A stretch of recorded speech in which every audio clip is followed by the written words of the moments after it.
Hello, Chathew. How are you this evening? How's it going? Hopefully, you're having a reasonably all right day. Reasonably all right.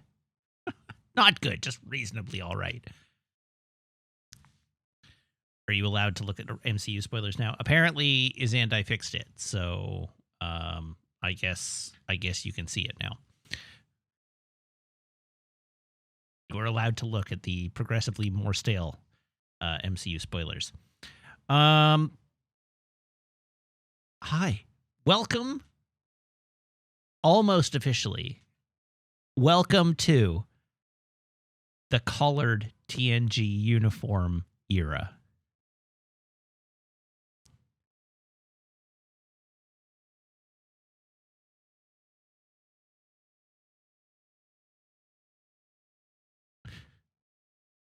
We are finally out the backside of the onesie era of Star Trek TNG on the Discord.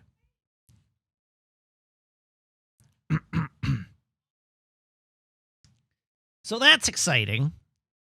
And that means, based on the fact that we watched the last episode of Season 2 last night, that I actually have some questions I have to answer. Question the first. What is up with the sound in this episode? I have no idea. I guess it was, I guess they did a relatively poor job of TNG's sound in this episode. I don't know. I didn't notice anything really bad about it, but you all did. How many times did Riker boldly go during the clip show? Many a time. Which was better, my clip show or TNG's? Definitely my weekly clip show is considerably better than TNG's, if only on the basis that it's shorter. When do I think Riker lost his virginity? A man doesn't kiss and tell.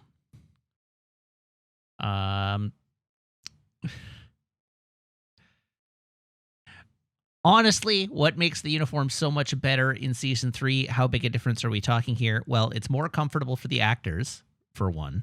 The actors considered it a major upgrade.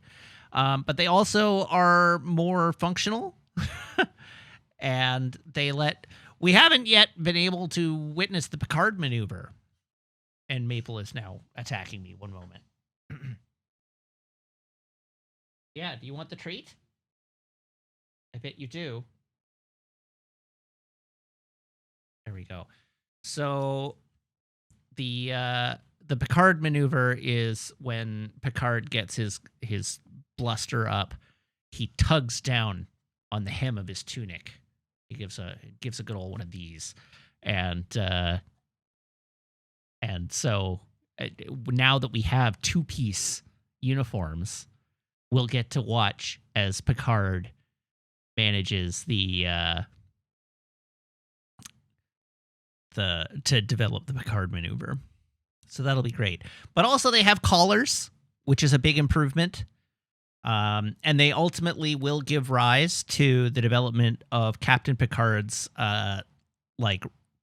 casual jacket, which is great. Yes, the uniforms will have better silhouettes, which is nice. And then eventually they'll be developed into the DS9 and the later uniforms. Eventually we get to the uniforms that have the gray shoulders, and they're just so much better. They're the best uniforms they've ever designed for Star Trek. The Dominion War uniforms, yeah, they're so good. So anyhow, they're good. Would I give up Gunpla to live on the sex planet?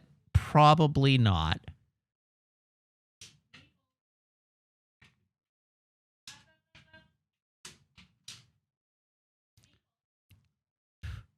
I'm beyond my sex planet days. Sorry, Maple is being a goon. What memories would be used to cure my brainworm infection? I don't know. Do they have to be negative memories? I don't really want to go on a deep dive through my negative memories. Not for the internet here. That's a terrible idea. An incredibly personal question. It is, isn't it?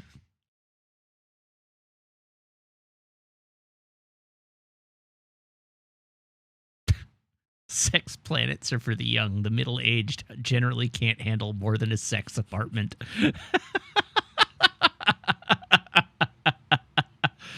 Oh, dear. All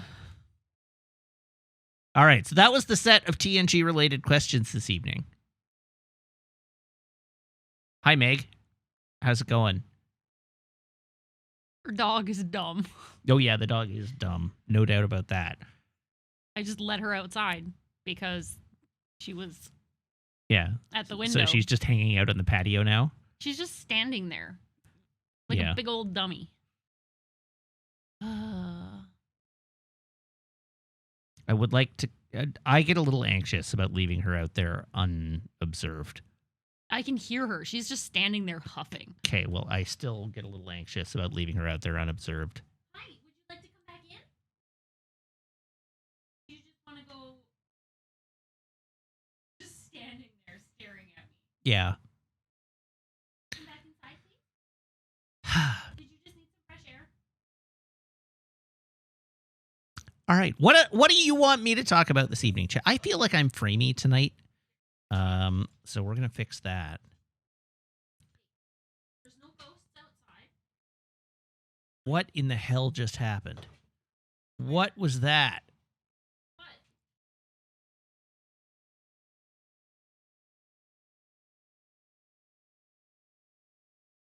Hi, everyone.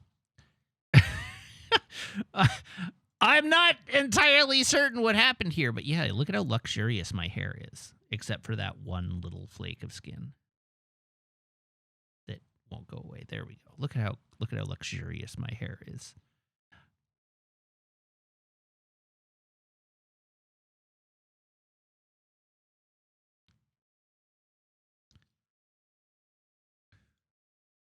Transform.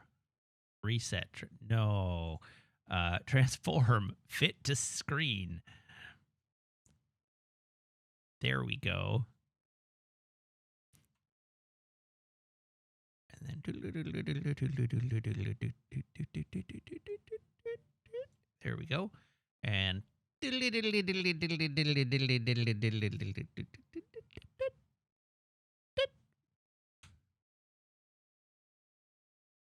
lock. Hello. There we go. Oh, yeah. Oh, yeah. All right, great. Everything's perfect. Everything's perfect. We're fine.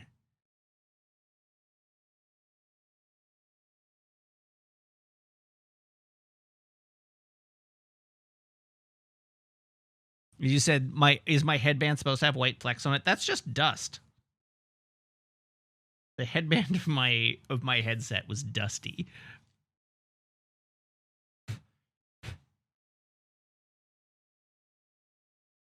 How's the weather over here? It is disgusting.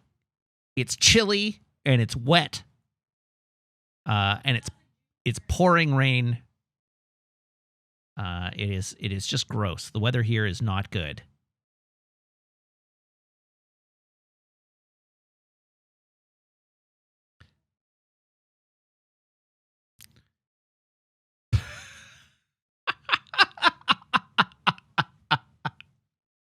Sorry, I'm just catching up with chat. Matt, Jimcat isn't here, so you can recap Final Fantasy VII-R for us. Do all the things you don't want Jimcat to know. And his anti-response, I assure you that no particular effort needs to be made to ensure that Jimcat doesn't know things.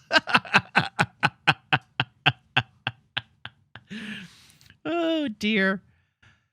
Yeah. How did I get into Star Trek was a question that was asked. And that is, I was a young child when Star Trek started airing on TV. And, like, quite young. Like, it started when I was 4. And so I got into it once I was old enough to, TNG, not TOS. But once I was old enough to, like, comprehend it, it became and I mean, I guess it was in syndication by the time I was that old. But it was still airing at a time when I was old enough to enjoy it. And so I, like, I've always been kind of a nerd, and I watched it when I was little.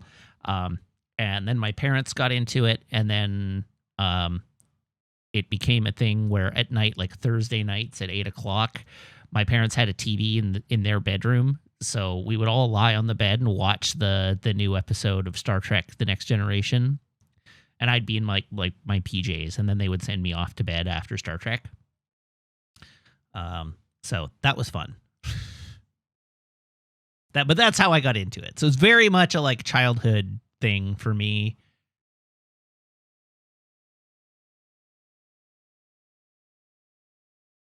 My mom really liked The Next Generation.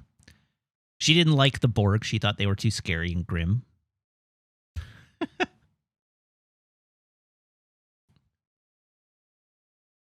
Yeah, and then DS9, which I didn't actually like very much when I was a kid. I didn't get really on the DS9 train until I was somewhat older. By the time I was in my teens, like again, while DS9 was still airing, but by the time I was in my early teens, I had started to come around on it. But I remember when DS9 launched, the very first episode, the double episode, Emissary, Parts 1 and 2, aired at the Macmillan Planetarium in Vancouver, and they projected it on the ceiling, and they did like a big event for it. I didn't go to that, but I remember that being a thing that happened, and I watched it on TV at home, and I just remember feeling like it was too dry. It wasn't interesting. It was too dry for me. But then I got older, and because it was like I was like 10 when DS9 started airing, right? Like maybe 11. But by the time I was like 13 or 14, I had come around on it. It was like, yeah, anytime DS9 is on TV and I'm watching Star Trek, I'd flip to it. Or if I was watching TV and it was on, I would channel surf to it and then watch it. But it did take me until I was an adult to really come to appreciate DS9.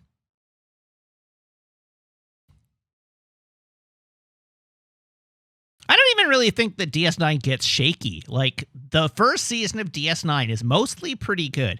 It has a couple of really terrible episodes, but it's mostly pretty good. It's just very dry. Like, it is just a very dry show. For the first season, it is a lot of character introductions and laying the groundwork of the political environment of the wormhole of Bajor and Cardassia and the players, and developing the villains and that sort of thing to get all the parts into place so that the rest of the series can happen. But that first season it is doing so much world building in that first season that it's just very dry. There's not actually a lot going on.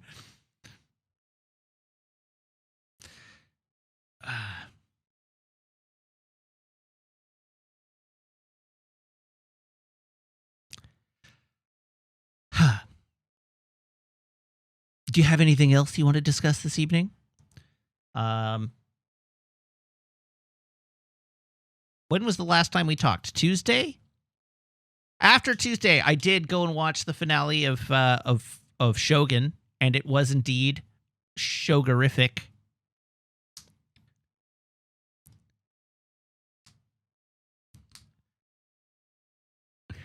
I don't know if shogorific is a word, but it was very good. Shogun is very good.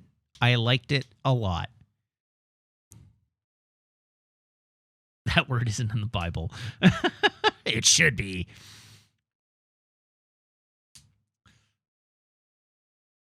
'97 is on fire. I'm basically at this point just waiting for X-Men '97 to finish.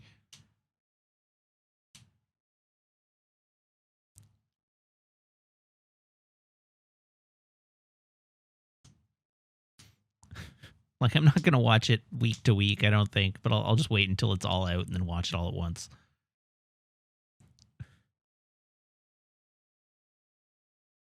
Am I looking into playing the Thousand Year Door as my next RPG? No. I know why you're bringing that up, and it's because they're offering a free slip cover with pre-purchase.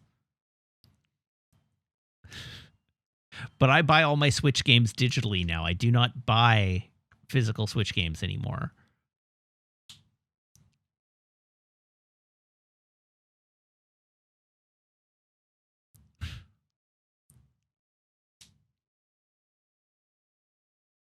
I mean, yes, you're right. I could do Paper Mario or Paper Mario Thousand Year Door, but the question was not, am I going to? It's, was I considering? The answer is no, I was not considering it.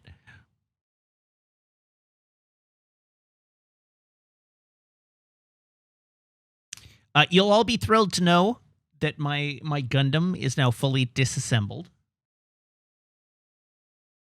It's back in pieces.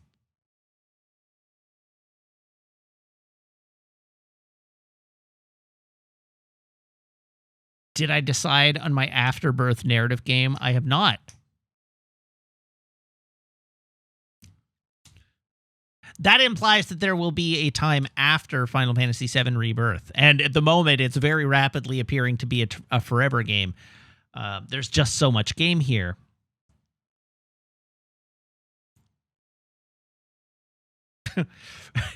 Square.'s like, break my Gundam into pieces.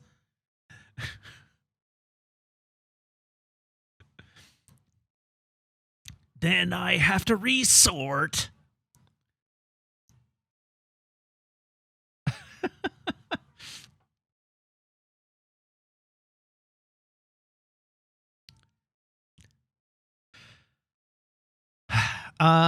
Why did I take it apart? The answer is because it was just a test build. It wasn't a final build. I'm painting the thing. So I did a bleeding fingers from sanding. I was trying to think of another line, but I couldn't. But that's a pretty good one.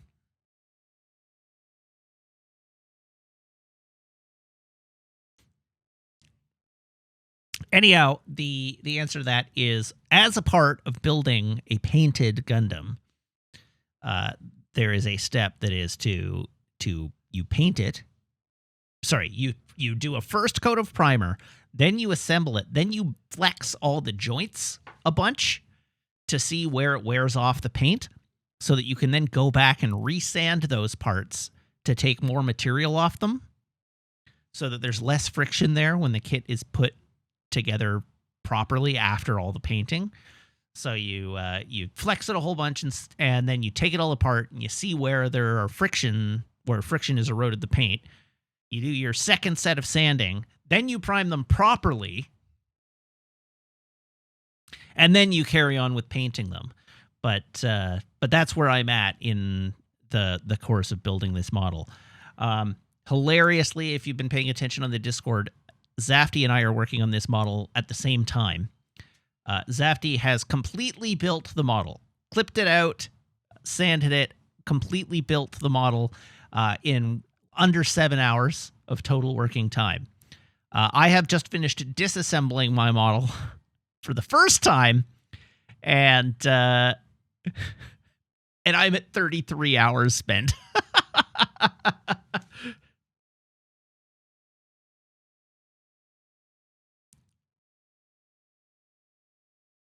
So this is easily going to be an 80-hour project. Panel lining is after painting, Login says, and the answer is yes. Panel lining comes after painting. You paint, so you base coat. Sorry, you prime, you base coat, you color coat, you gloss coat,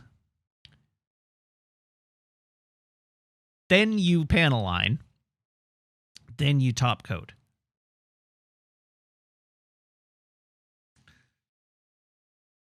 That's the order. And Distrusting Spectator, I am not a perfectionist. I want things to look as good as I can make them, but I'm not a perfectionist. How long did the Gunpla methods take me to learn? To learn? Not very long. I Googled it. To get a handle on doing? I mean, I've painted 5 models now. Maybe 6.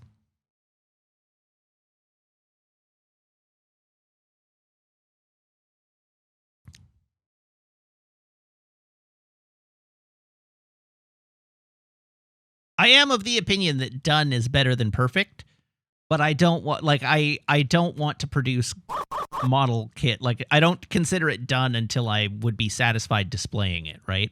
So it needs to be display piece quality.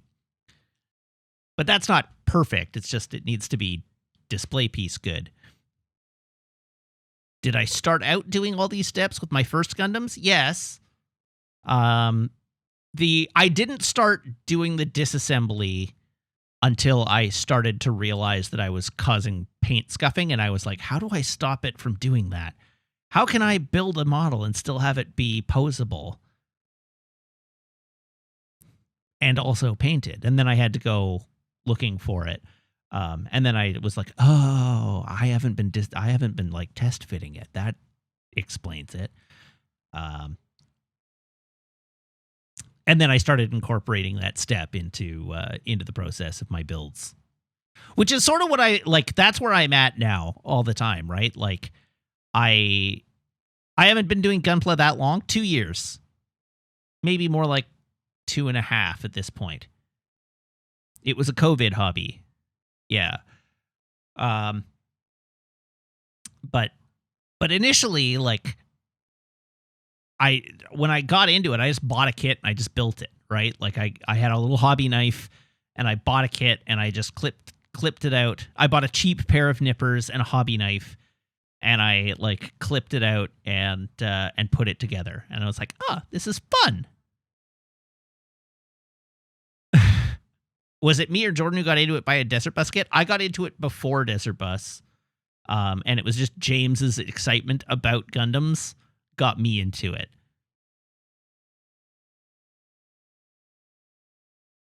Am I still buying my Gundams from that random store downtown? There is no random store downtown to buy Gundams from. I don't know which one you're talking about.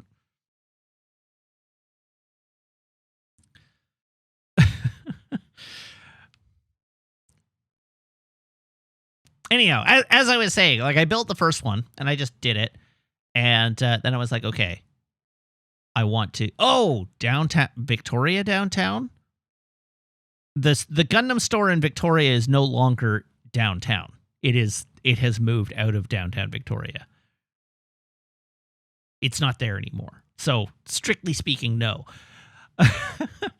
But anyhow, then I was like, okay, no, I want to make my next one look better than this. So then it was like, okay, I have to build these things. I have to make each one look better than the previous one.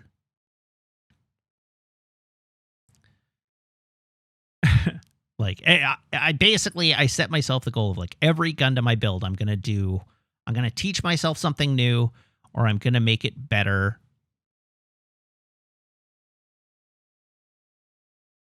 Oh, Lord Hosk says, I told the story at Desert Bus about showing up to a random store and being like, I'm here to pick up a Gundam that I ordered online. And they were like, sure, what's your name? And then grabbed it off the shelf. Yeah, it was a juice store.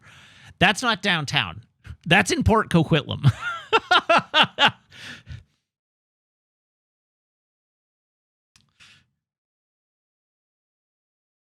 That is, like, very far away from downtown. Thus my confusion.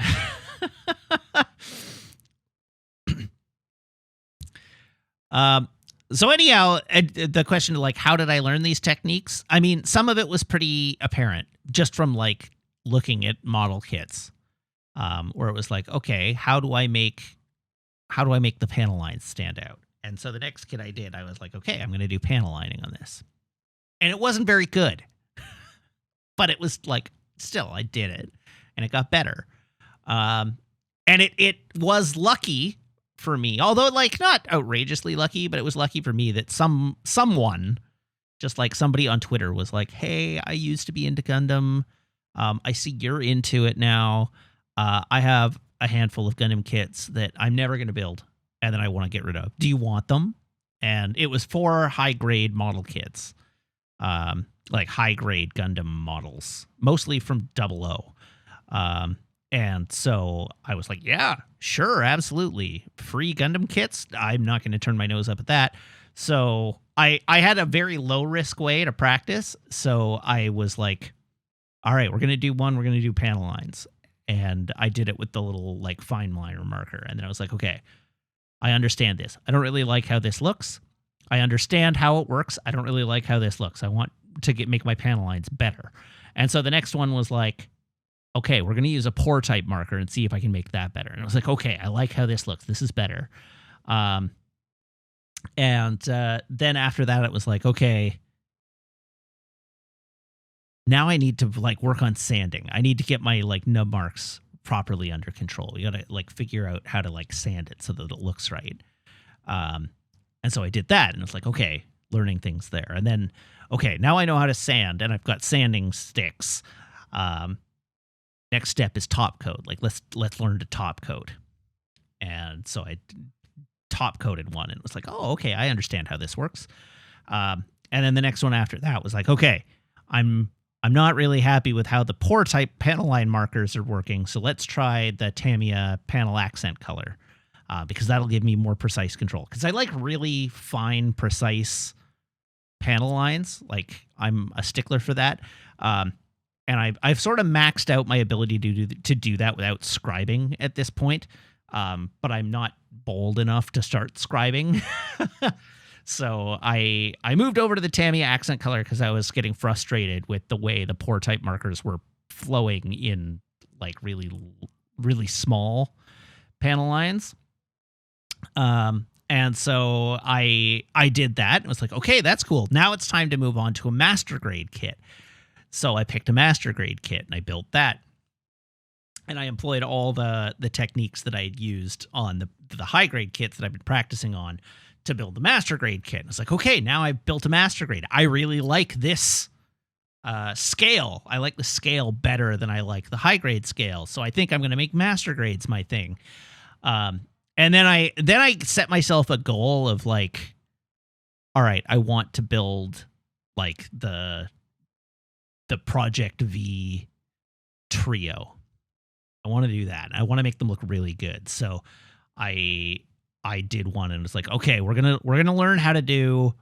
So there was like dry transfer decals. I taught myself dry transfer decals, and then it was like, okay, I need to get water slides. We need to try water slide decals. And so I learned how to do water slide decals, and then eventually, continually getting better with each one, I finished all of the Project V stuff. And then I was like, all right, now I want to try painting. I need to ask for an airbrush for Christmas. And so I got an airbrush set up for Christmas that year.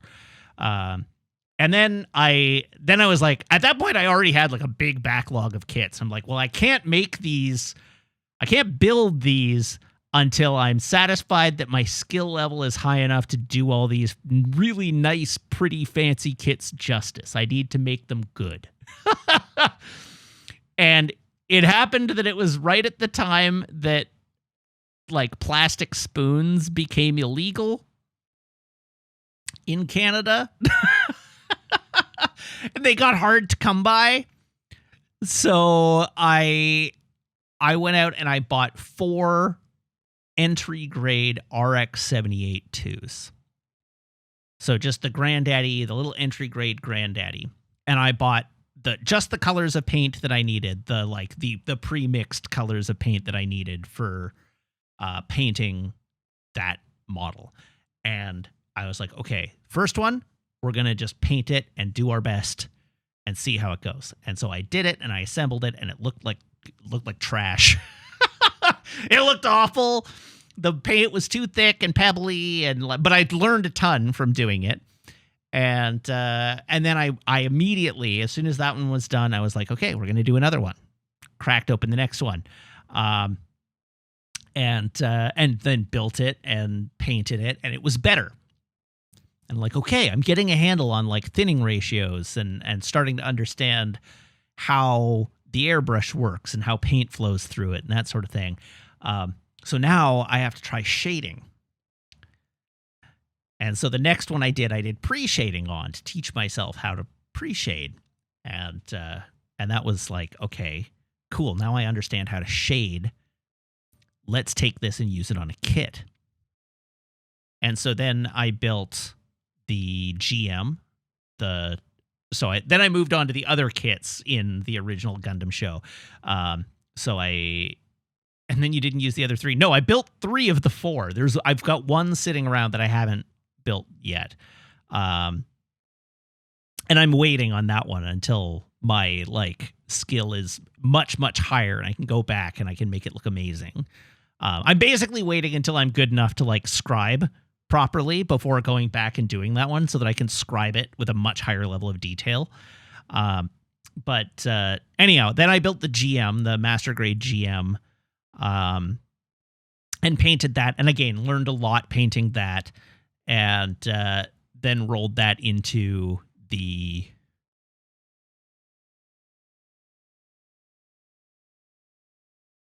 ball. I think the ball was my next one after that. Maybe? No, I did Ariel next. Then I did ball. Then I did Char's Zaku. And now I'm working on, and then I did the tall geese. And the thing I did with the tall geese was I finally, so I did Ariel as the GM was the first one where I learned to mix my own paint colors. Ariel was the first one that I did any kind of custom work on. Ball was the one where I was like, okay, we're going to try doing an internal paint of the frame and all everything inside it and see if I can make the internals look good.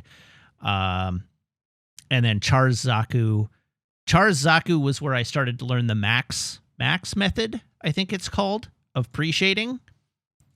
Let me see if I've got that right.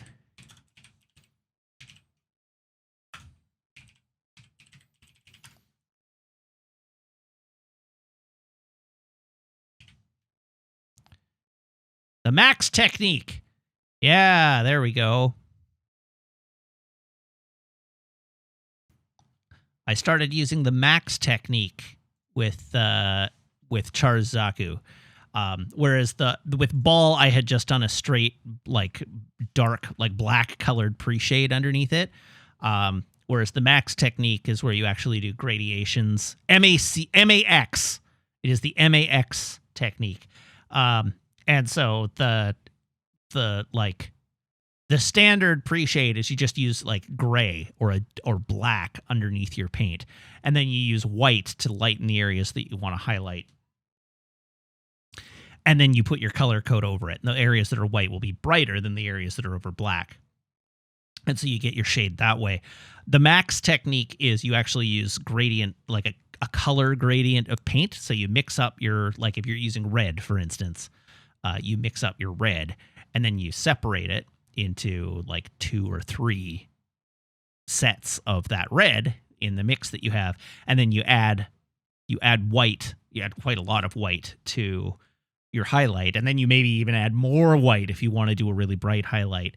And you do your base color, and then you do the lighter color over top of it, and then you do the lighter color over top of that, and that gives you a nice clean gradation of color based on the color that you've mixed. You're not just making it gray; you're actually using different colors of different lightness of the color that you're using.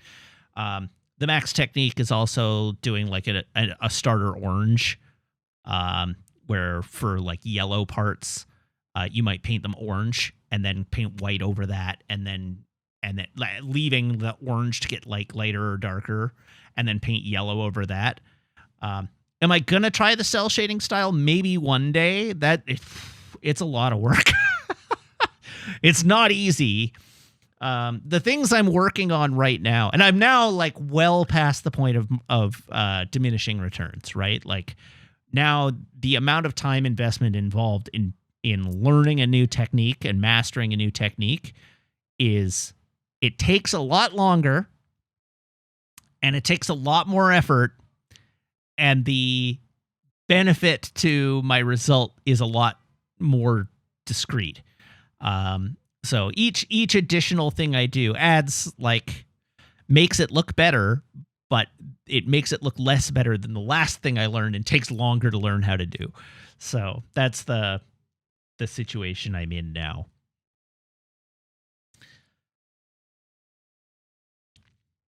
Anyhow, that's how I did it. So hang tight a sec, because we're gonna have a bit of show and tell now.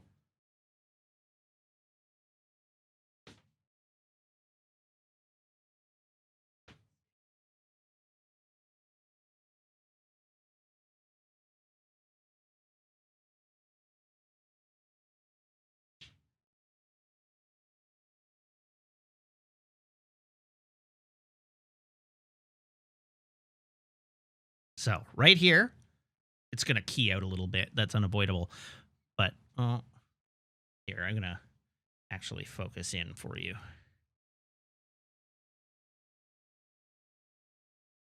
There we go. So this is right here the very first Gundam I ever built. This is Gundam Heavy Arms, as you see. This is the very first one I ever built. I apologize for the keying, as I say, unavoidable. But you can see on it, if you look very closely, the little nub marks, because I didn't know what I was doing. I don't know. I can't get it. There you go. Focus. You can see the nub marks. No. So there's that.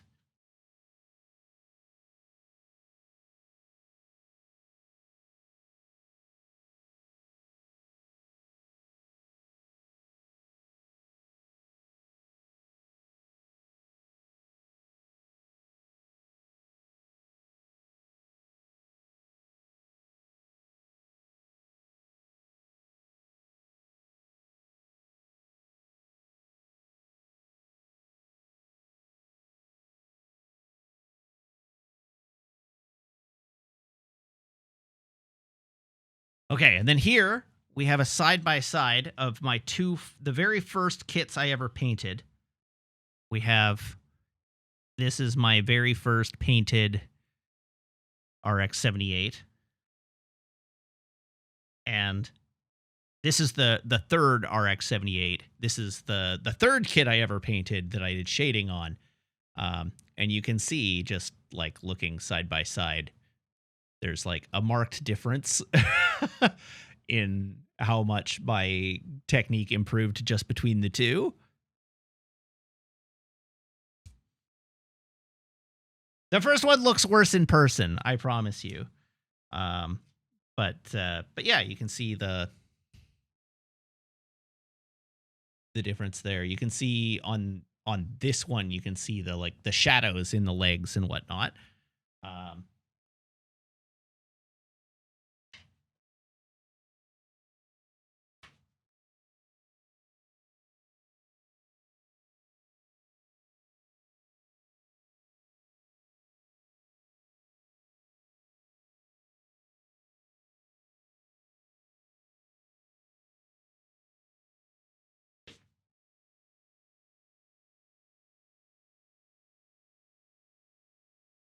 And then the more recent one, this is my Gundam Aerial that I built.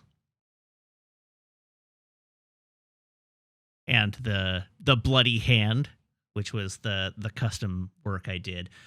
This one, if you look closely, you can see it's keyed a bit, but so it looks a little faded. The color's not as saturated here, but you can see the gradient between the yellow and orange on the fins. And you can also actually see the shading in the blue pretty well. Why is it bloody? That's something you'll have to watch The Witch from Mercury to find out.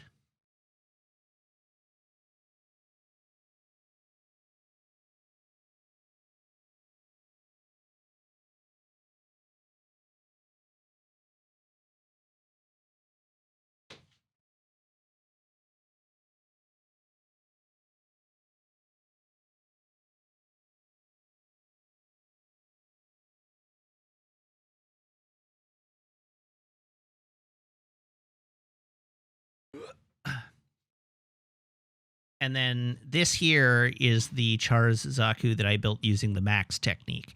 And so if you look at the leg there, you can see the gradient in color, like the pink and the lighter pink. That's that's what the max technique does. It's as opposed to being a black base color, it is you're just using the color itself to do the gradient. But there you go. It's tough to show you all of it because the plane of focus here is so shallow. But yeah. My experiment with this one was dry brushing to put that white edge on the Heat Hawk. But yeah, so this is my second most recent Gundam. I built one additional one since then, but it's in the living room and I don't want to move it.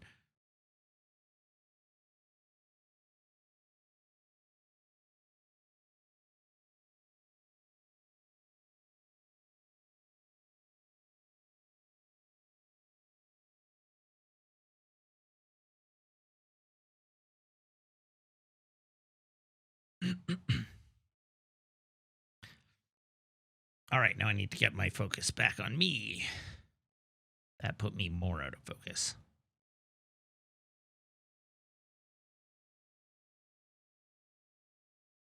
There we go.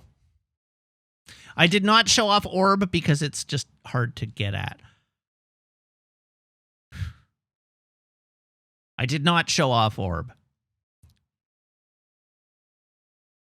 No, the most recent kit, the one that's in the living room, is the tall geese. And the big thing I did to teach myself on the tall geese was I taught myself how to do a real proper gloss coat. Like a candy coat. And it worked. I actually did it.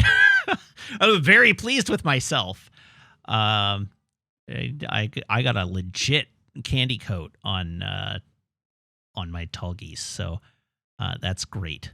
That means if I ever try to do like a Sazabi or a Sinanju, I can give it a candy coat, which would be nice. I don't know that I'll ever do that, but I could do it. Anyway, yeah, that's the thing. So that's my approach to Gundam building. If you want to get into a hobby, I recommend it as a thing to do, which is, and I'm given to understand that it's a fairly common approach if you want to get good at something, is to just like every time you take on a project, try to do it better than the last one. Try to teach yourself something new. The result doesn't actually have to turn out better than the last one. The trick is actually teach yourself something new. Try something you haven't done before.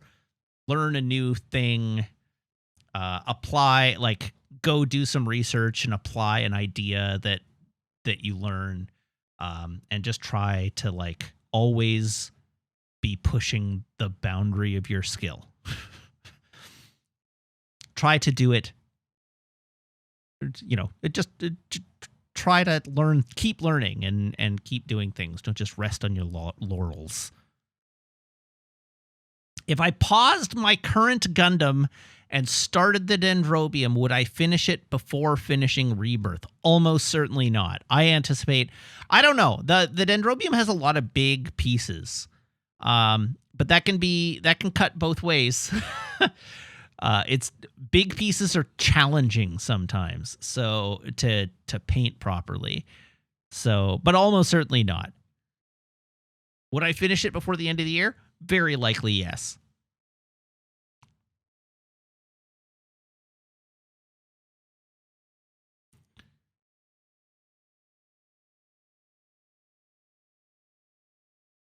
It's not even so much that you need lots of room for painting something with big parts.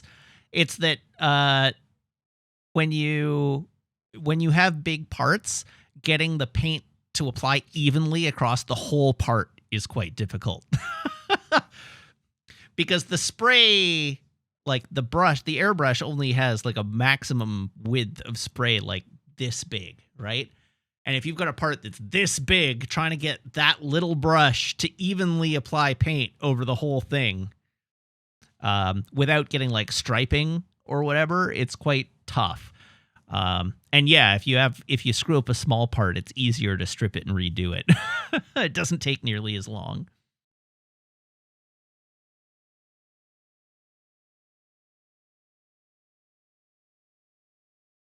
Debor says, what I'm hearing is you need a better nozzle for the job. More likely, I need a specialized airbrush for the job. Get a paint gun. Just do the whole thing. Yeah, time to take it to an auto painting place is quite right.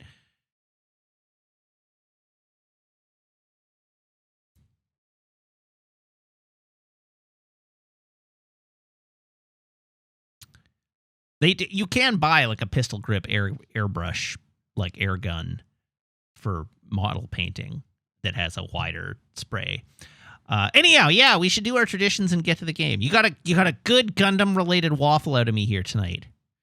Do I know what type of plastic the models are made out of? I do. They are typically a combination of polystyrene and ABS.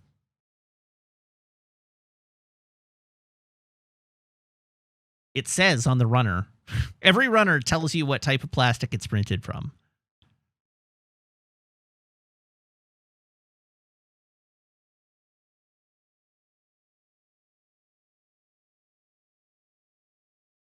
ABS anti-lock braking system. No, ABS plastic. ABS plastic.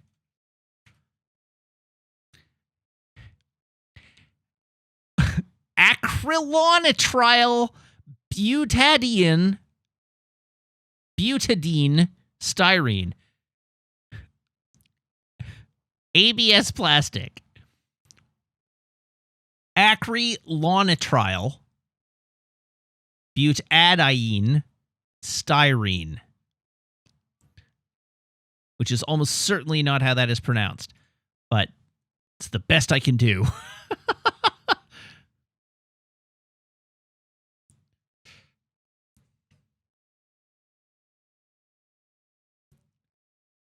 All right, let's do our traditions and play video games, shall we? Sounds like something that's in the bloodstream of 99.7% of Americans. Listen, I am more microplastics than man at this point. There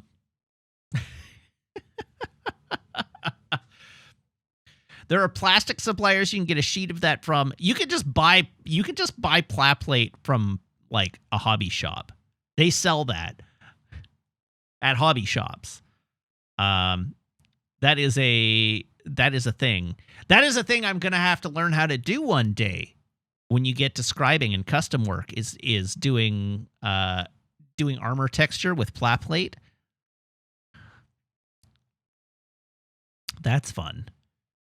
That's beyond me at the moment, but that makes for some dope looking results.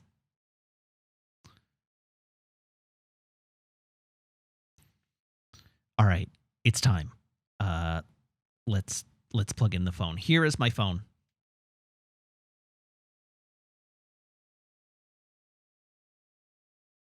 What should my next build be? Zafty asks. The RG Banshee Dorn,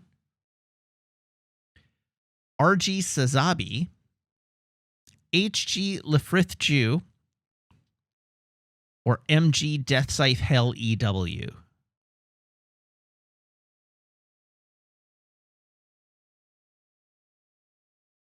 Well, two of those kits are Edgelord Supreme.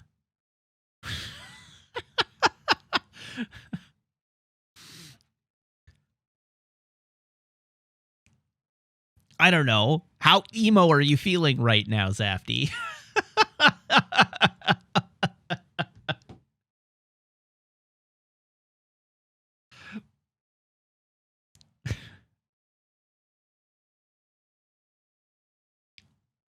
Signs point to yes. All right, if you're considering how life is going pretty emo, Zafty says, then my answer to you is probably the Banshee Norn. And the reason I say Banshee Norn as opposed to Death Scythe is the Death Scythe Hell EW is for if you are like you've got your eyeliner on and are crying listening to Dashboard Confessional. Whereas the RG Banshee Norn is just replacing a black paint job and greebles for a personality. So if you're just pretty emo and not maximally emo, the Banshee Norn is the kit for you.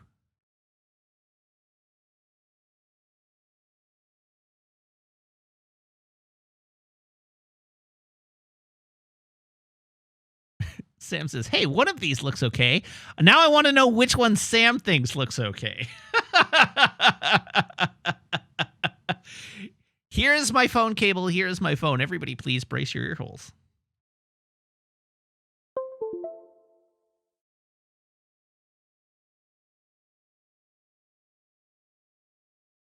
The Sazabi. The Sazabi is a good looking. It's a good looking kit.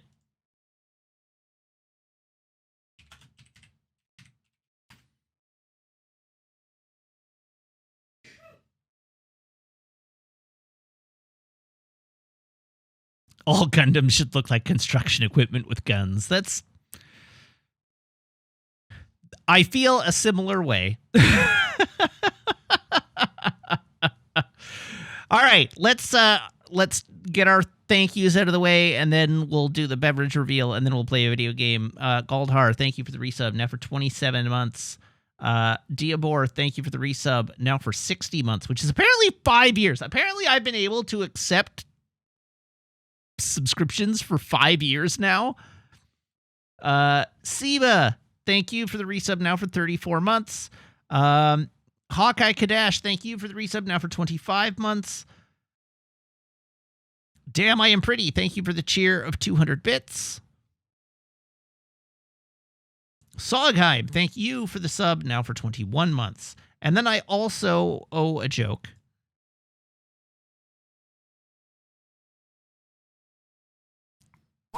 Dromos GHG, thank you for the resub, now for 40 months. Okay, let's see if I can find a decent joke.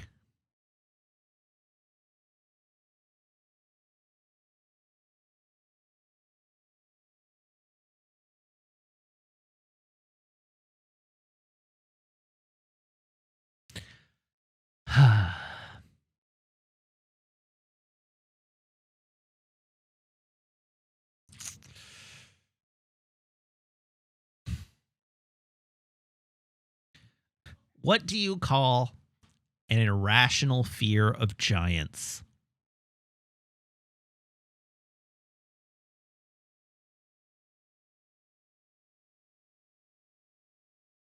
Fee-fi-phobia.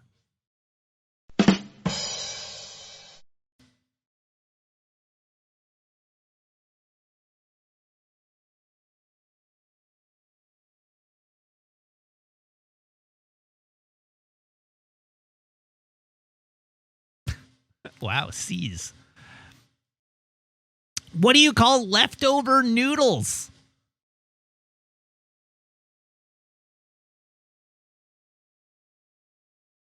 Oldles.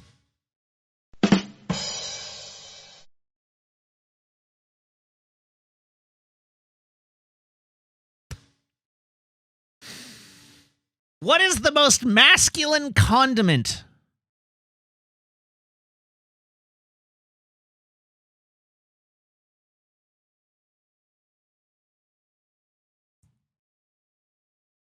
Mayonnaise.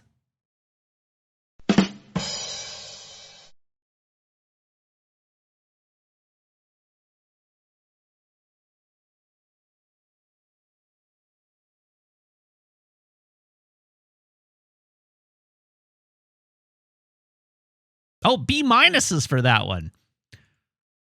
I would have expected that to get a much lower. I read that one and was like, oh, I don't like that.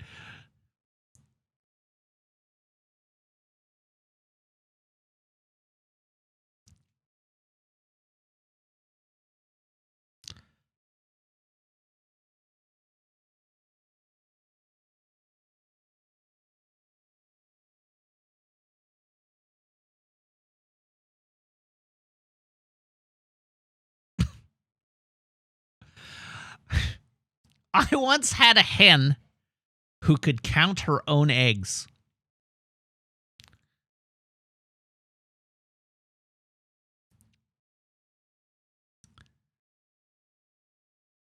She was a mathematician.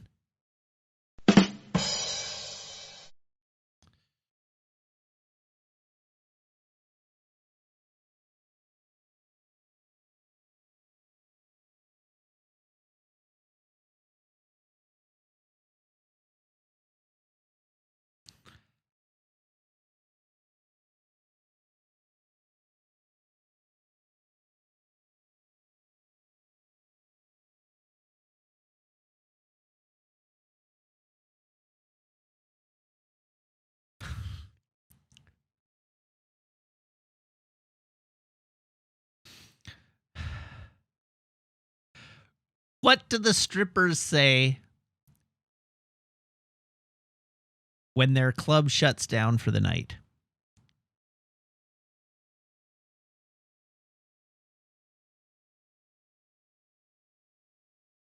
We're clothed.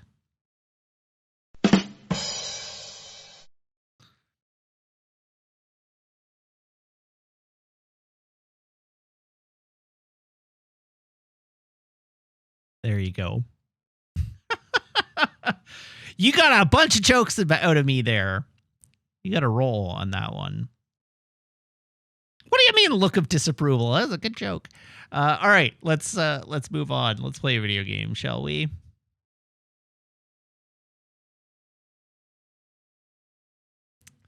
Hey, look. Oh, wait. Hold. I forgot something important. Garçon! Sleep on the job. Can I have a drum roll, please?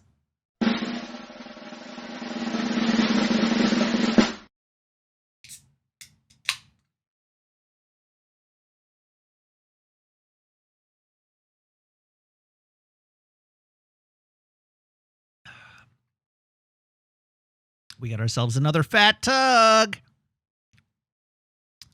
It's 5 o'clock somewhere.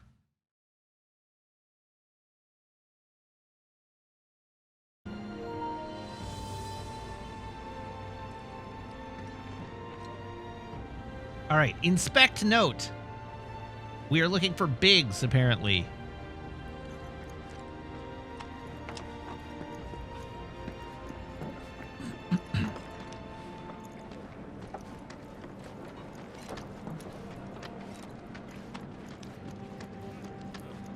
Come check out our clearance sale. Our way of saying thank you for all your patronage. Seen anyone around here who looks like this? Oh, that's Sorry, Biggs. but I don't know who that is.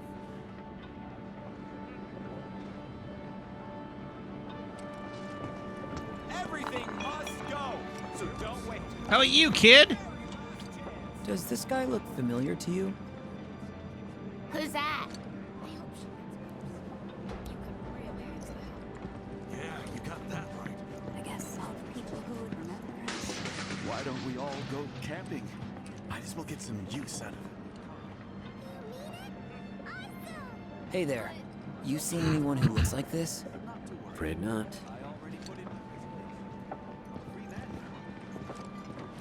We've got freebies galore, folks. Come one, come all. Treat you and yours to something special. Let's make it our best friend. Only one per person. There does not appear to be any information on the notice board. Thanks, notice board. Shit. Think that's Avalanche? Could be. I just hope I can find that special. Better check it out. I have so much to do. These days, every time I sleep. That's gotta be Avalanche again. That was the church, right? Oh, what? The church. Can't we have a moment of peace? No. You absolutely cannot have a moment of peace.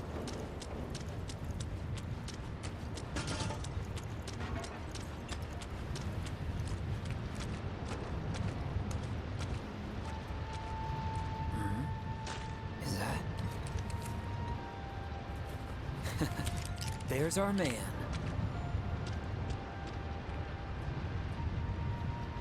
It was all thanks to you.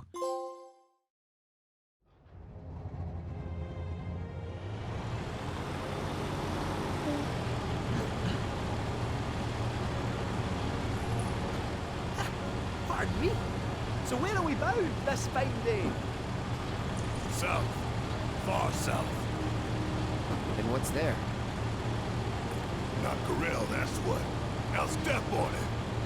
A giant ruby Very well. monster. South it is. Hold on to your hats.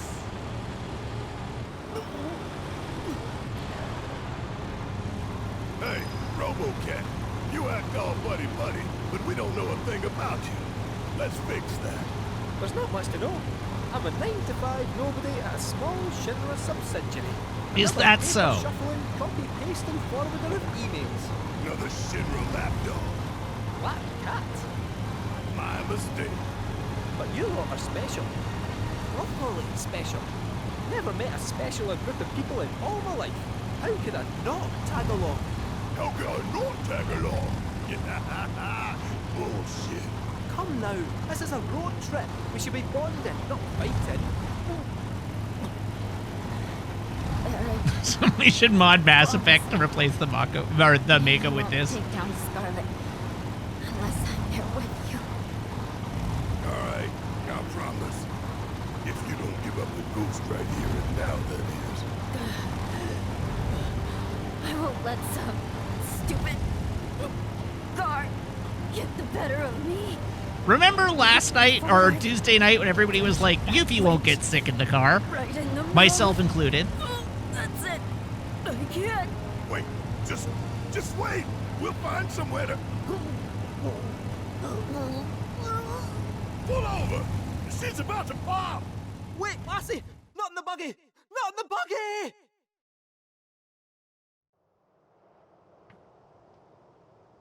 For the record, Kate Sith only Feeling just better? like 10 seconds ago told us who he is. Leave me.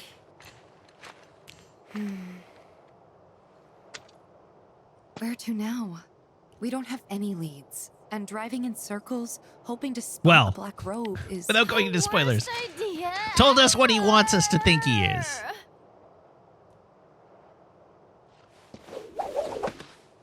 When you don't know where life's leading,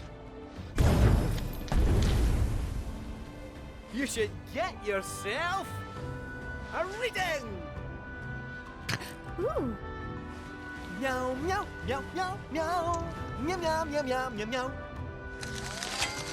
I hate you, Kate. Your lucky food is mushrooms. Mushrooms, eh? Mushrooms. Wait! Barrett, you mentioned something earlier about the Corel reactor, did you not? You saw a weapon there, right? Yeah, but I don't recall telling you. Well, it might interest you to know that just a wee drive from here, there's another rundown reactor. Reactor? Materia! Okay, I'm good. Everybody back in the car. Let's go, go, go! Yuffie, you haven't stolen one piece of materia yet. Couldn't hurt to check it out, I guess. Aye, just a wee drive from here, so it is. Shall we? Why not? Kate really is thick like a dump truck, hey? Oh, Cloud? Mind taking the wheel?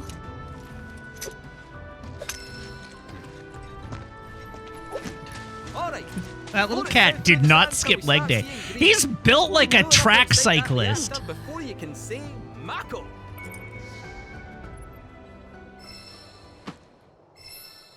All right, the buggy is capable of traversing not only land but shallow waters as well, and faster than the average chocobo. Press down to call the buggy to your current location. Roll over transmutation materials while riding to collect them automatically. That's nice. For the record, did anybody actually get my track cyclist comment? Meg did.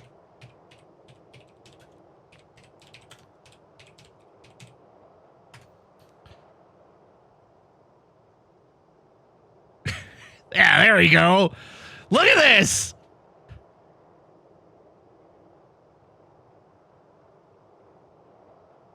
Look at this.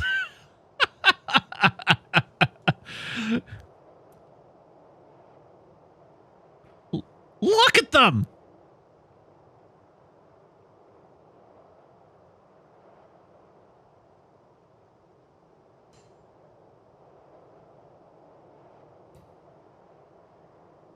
Behemoths!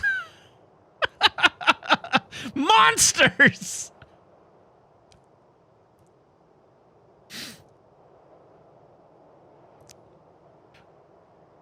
There we go. This is what they modeled Kate Sith on. Right here.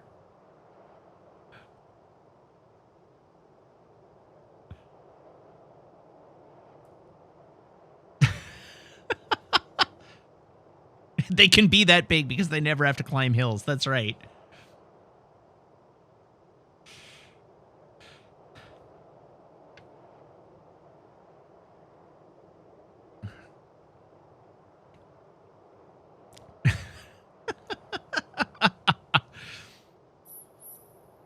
All right, the Gold Saucer is offering new experiences at some of its attractions. Your success in the Chocobo Cup means you can now compete in more Chocobo races. Musclehead Coliseum has also started offering 6-person team bouts. Back to the Gold Saucer we go! So, what was up with that lucky food fortune? I mean, why mushrooms? Well, this reactor's smack bang in the middle of a place famous for, you guessed it, the world's favorite fungi. Ooh. Mushrooms. I thought I was the world's favorite fun guy. I'll pass, thanks.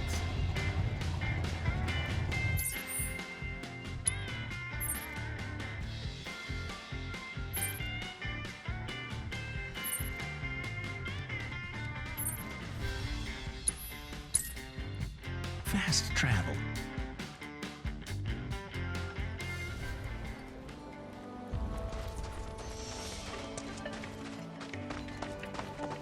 Here's this month's payment.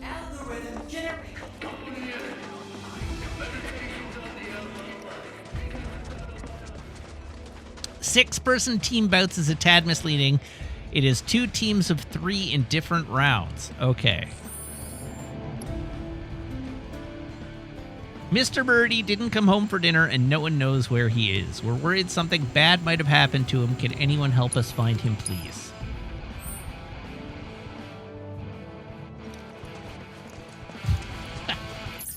So, am I just going back up to the Gold Saucer?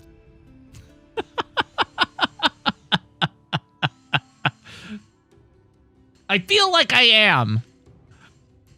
We have Gold Saucer missions still to do.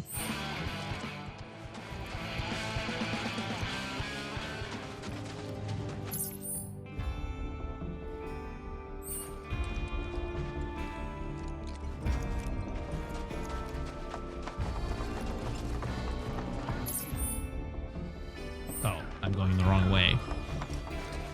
I feel like we should at least check out what's going on, what new challenges are available at the Gold Saucer. I can teleport to the saucer? Really? Oh, so I can!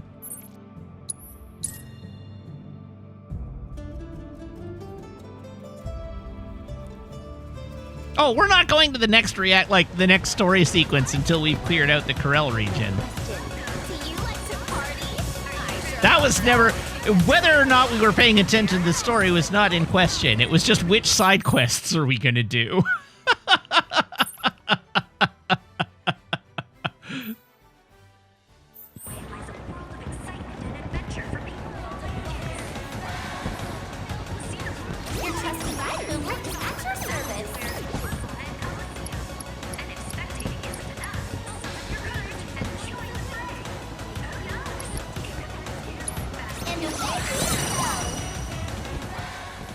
Have fun not completing this region before moving on. Well, fair enough.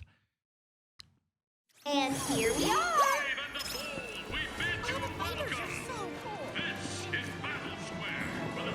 Is spectating not enough? Are you interested in joining the fray? Potentially. 2-person bout Ghoulish Delights. Oh, right. That was the thing we couldn't beat.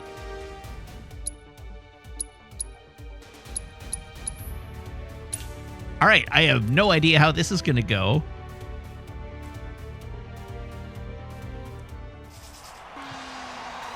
Holy Moses!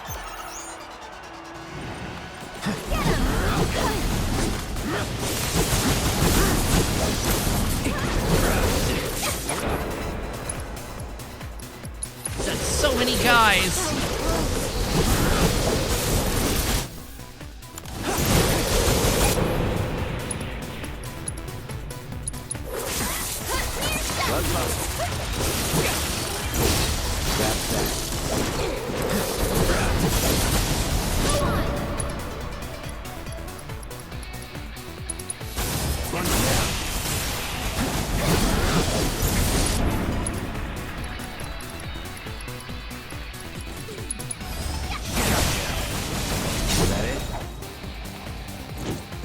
Well, that was easy.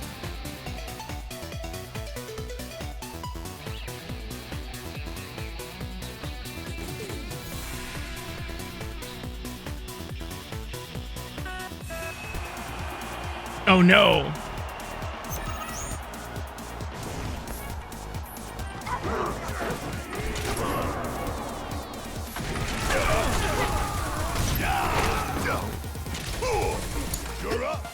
Let's be team.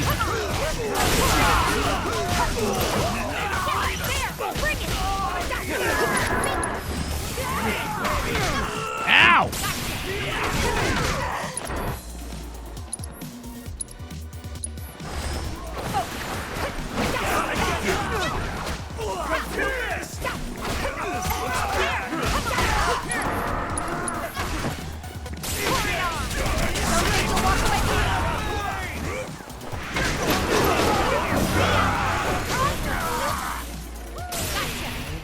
Okay, well, I just bodied a whole bunch of people.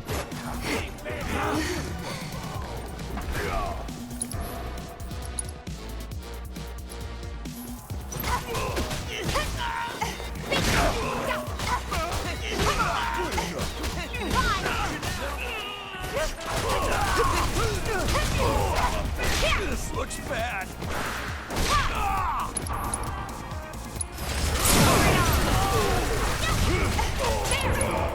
No more games. It's over. Times I live. Small wonder we won. Mission accomplished.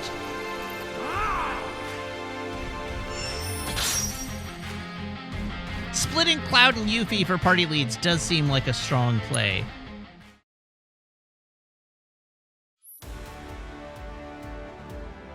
The Befouled.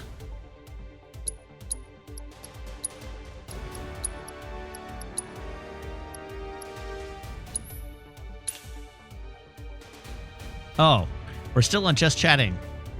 I guess Izandai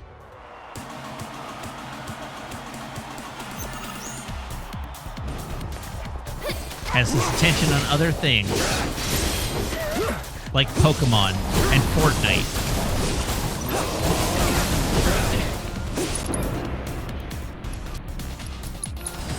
Let's be smart.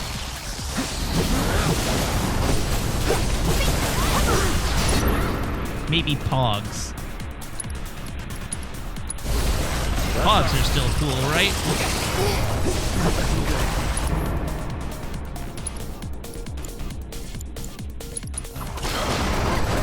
No, Cloud! Now I'm mad.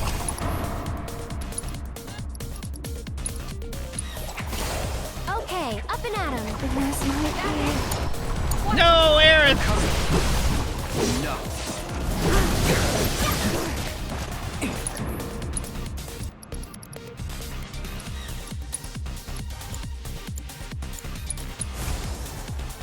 Feeling good. Good grief.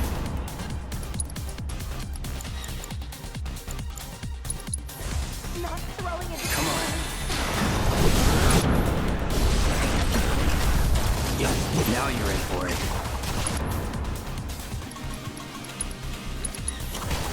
You're as good as dead.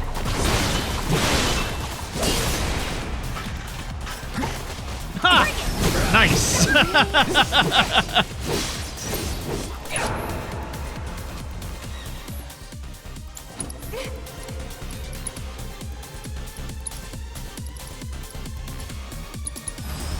One step at a time.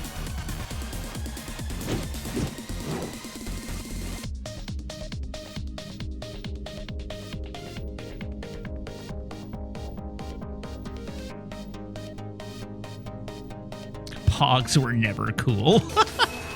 That's just factually untrue.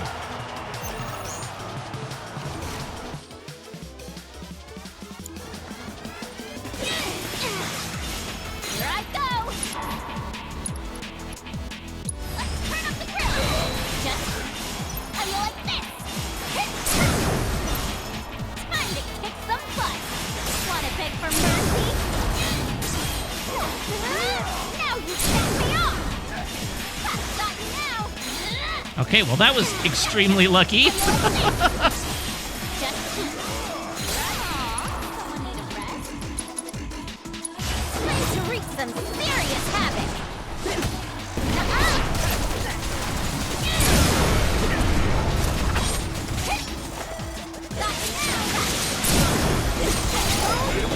Now you're in for it.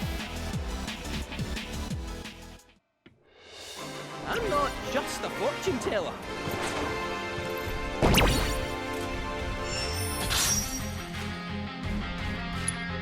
All right, well, I sure dumpstered that challenge, didn't I? Oh, there's more! They keep opening.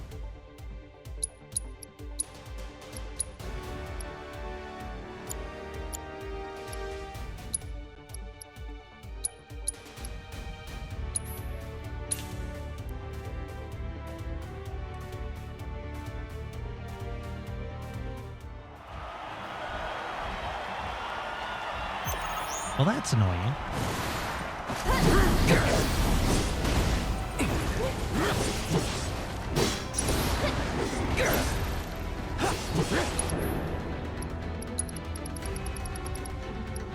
Sonic boom!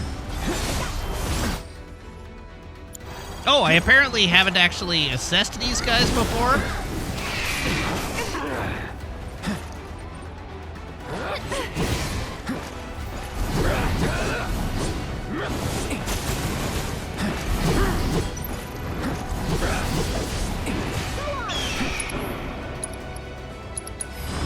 I got your note.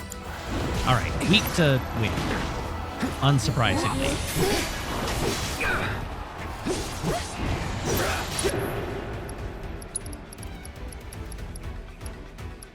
Sonic boom! It's on now.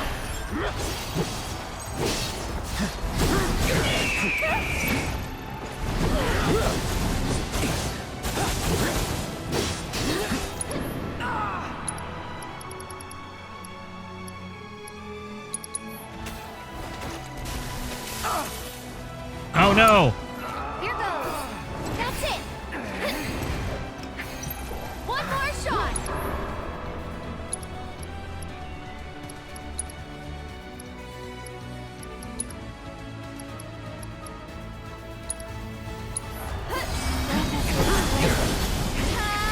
All right, pew pew laser beams. I think we're almost done.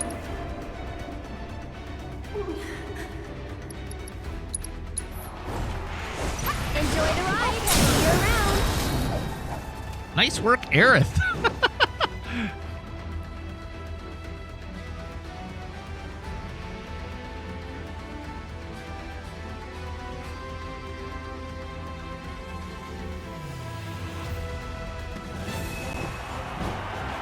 Oh, heck.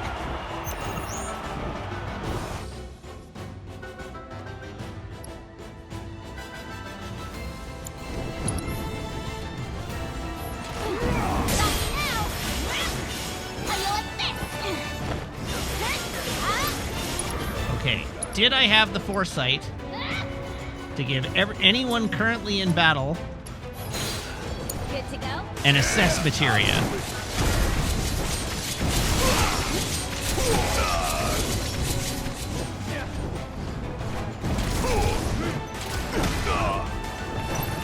Knock that off.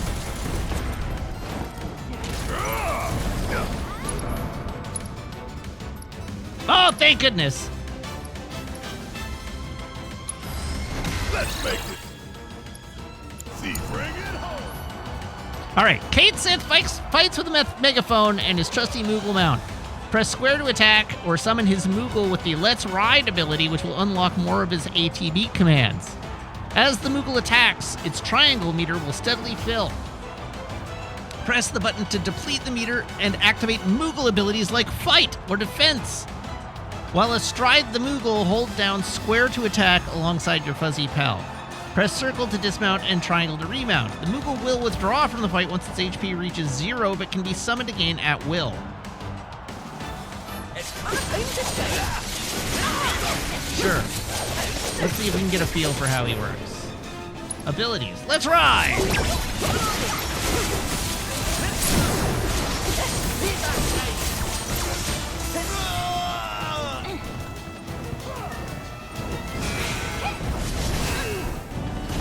I actually have no idea what happened there.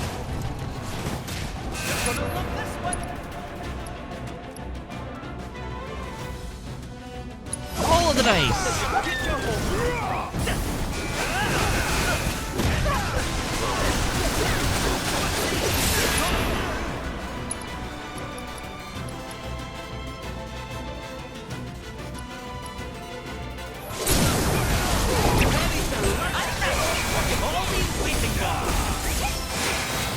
Oh, limit.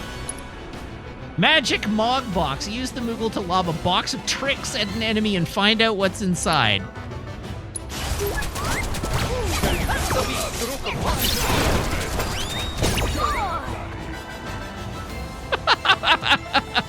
Zefty says, that's Kate in a nutshell. I don't know what happened, but they're dead. I'm thinking legendary.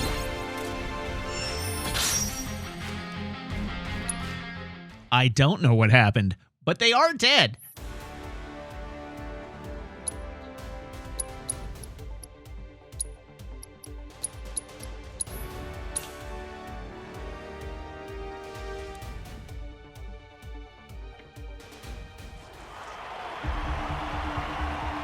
Oh, it's these stupid things.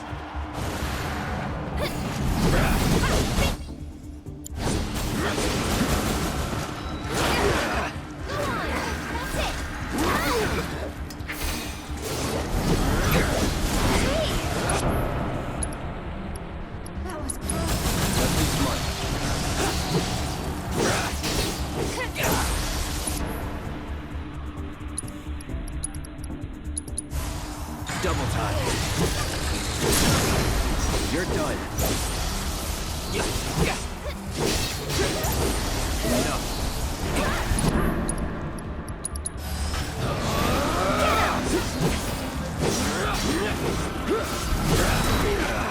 No! That was close. No!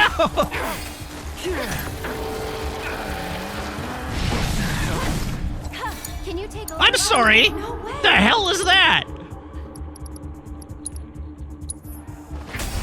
I'm Uncalled here. for. I got this. Bring it.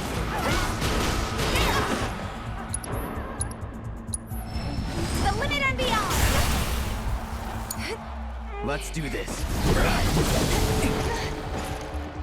Just like that, okay? You know what? It's fine. We're fine. Everything's fine.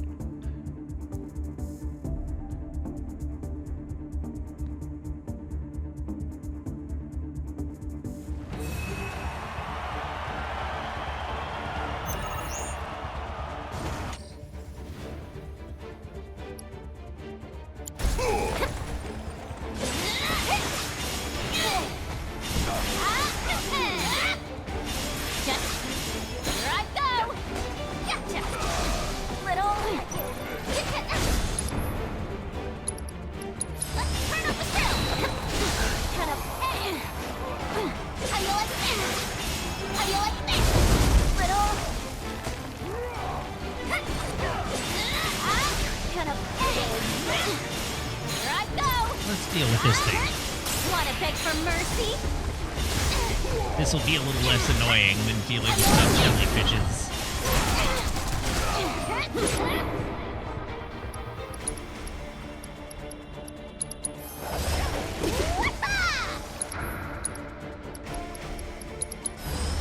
I'm unstoppable.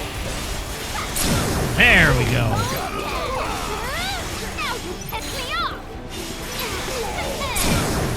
Got you right where I want you. Eat shit, jellyfishes. Not too shabby. I love the giant metal Dio in the background.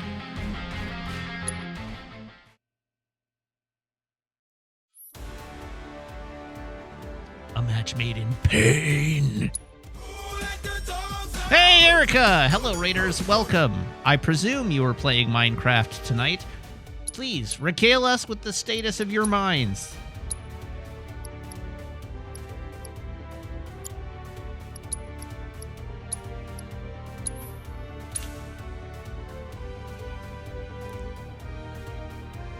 Oh, Final Fantasy 14. I see. Well, that's not a mine at all.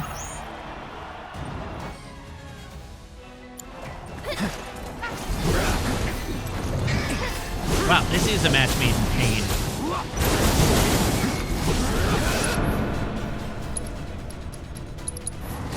This ends here.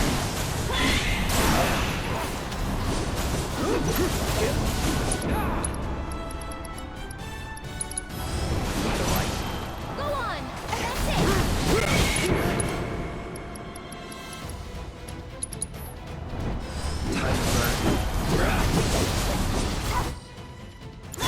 Oh, well, that explains some things. Like, why is that not showing as a highly effective use? Because I was using the wrong thing on the wrong guy.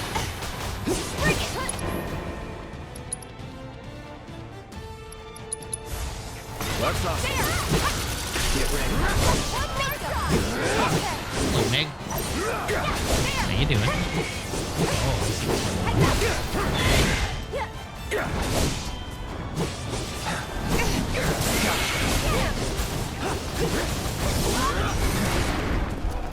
Uh-oh. No way!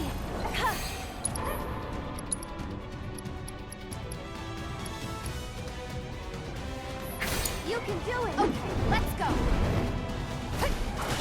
Just a little shot. Come on! That's it! Let's go! This is awkward.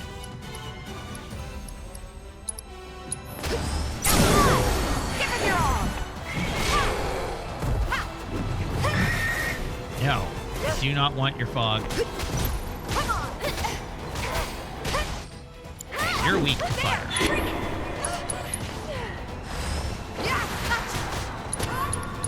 You asked for it! It's nothing! Keep it up! You asked for it! This one's for you! Limit break.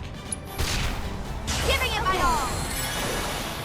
Oh, that wasn't so bad. Beautiful.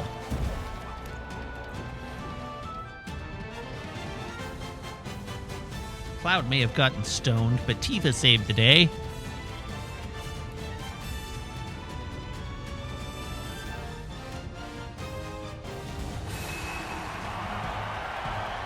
Brutal. Weak to snow.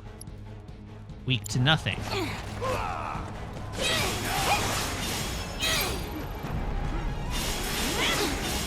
I go! You need to chill! I'm unstoppable!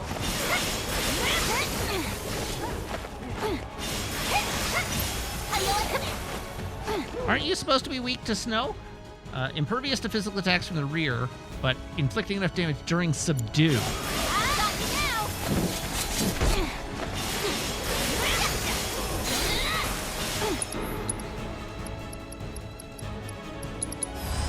Got your teeth chattering?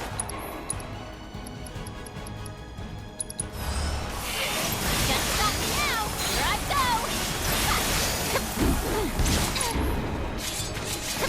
Still got one, did ya? Oh god, this is terrible.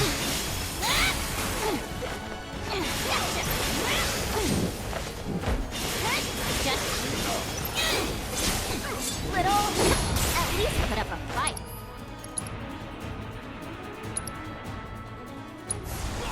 This is.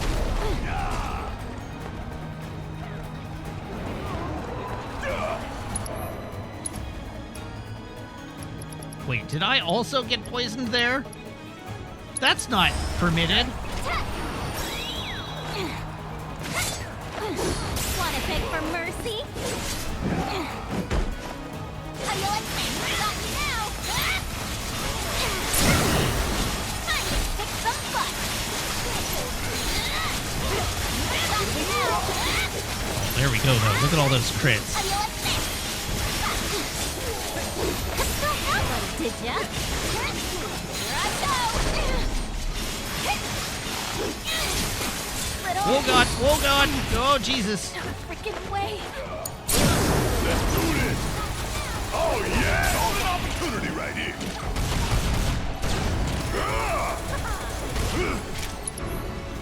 Good night, Yuffie. Gonna blow your ass straight to hell!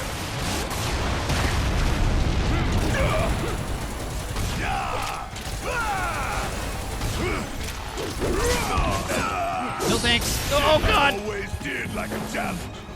Suck on this! I know you can do it. Everything about this is terrible.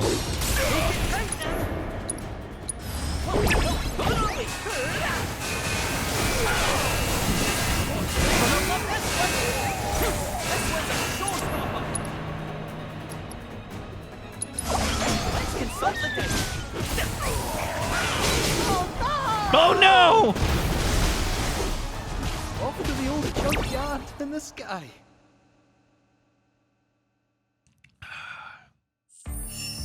Yikes.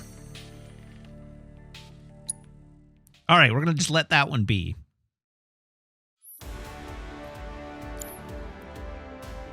Give us a holler when you want to throw down. Want to step inside the ring?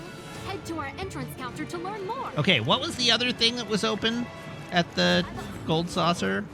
We had this, and then we had something else. Fighters are so cool. Oh, Chocobo Racing. That's right. Where would you like to go, Kubo?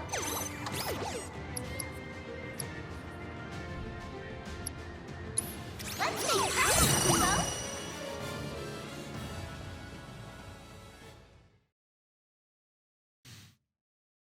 We've And arrived Beaks, at yes, I the watched all of destination. Fallout, and I liked it. Here, the feathers fly in high-speed racing action.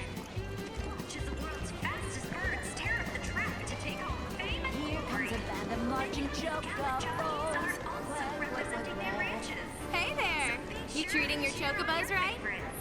Do remember to celebrate responsibly. Oh, this is a tack Catch shop. you later! I want to register for a race. We've been waiting for you.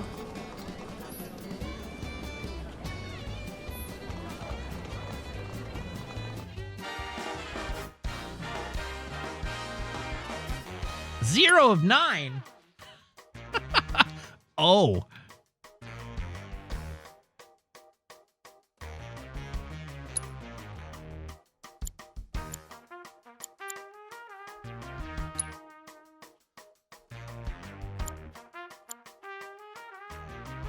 No, I don't remember what my, I should be able to save a set.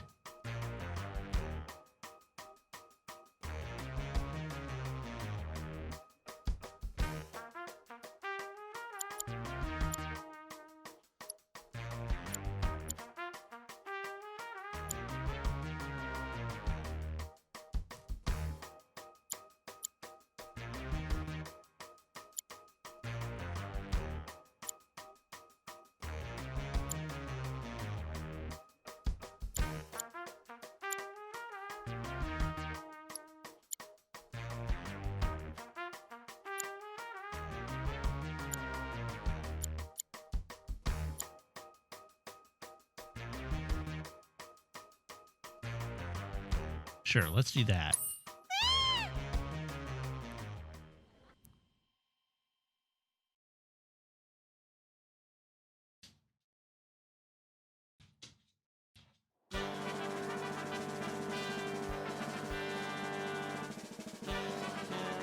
The Carbuncle Classic.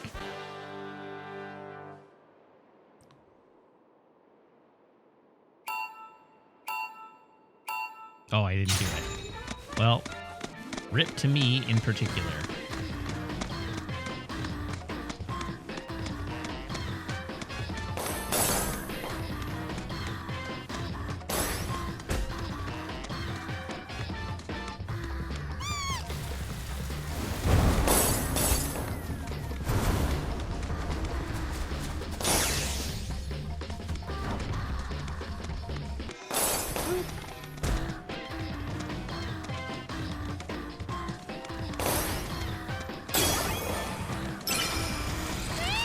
No!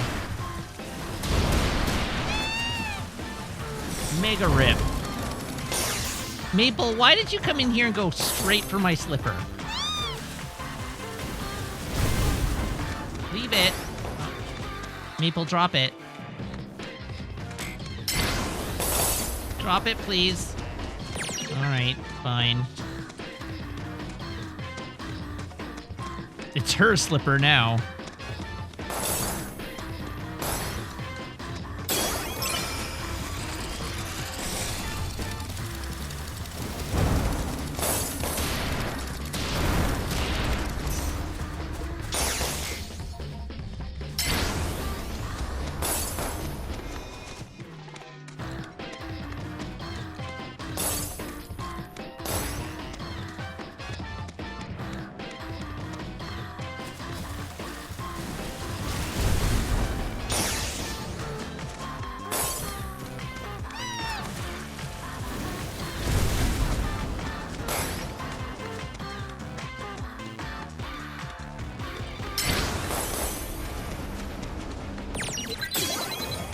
All right, all eyes on the first place racer. You're mine.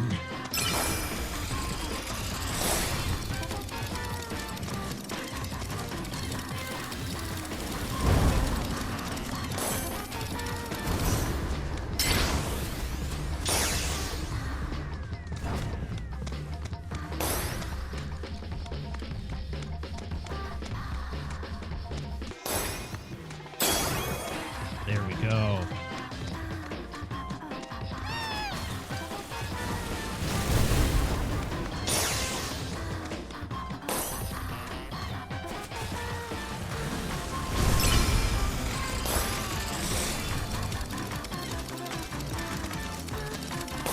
You don't like this version of the Chocobo song?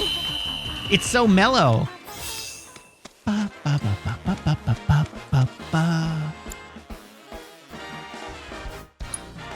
All right, onward to Moogle Oaks. Oh.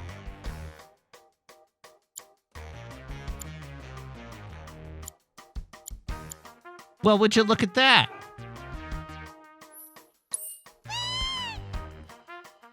I did have sets saved.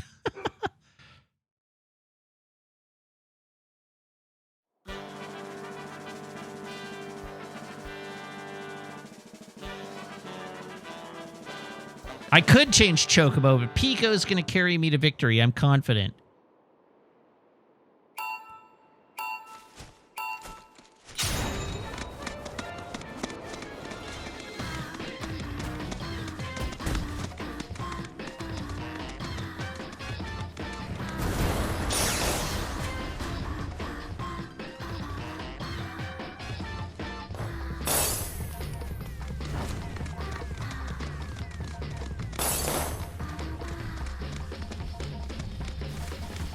Oh, have you come to apologize for stealing my slipper?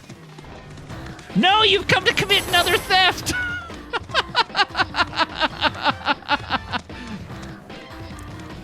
Maple, you monster! How could you?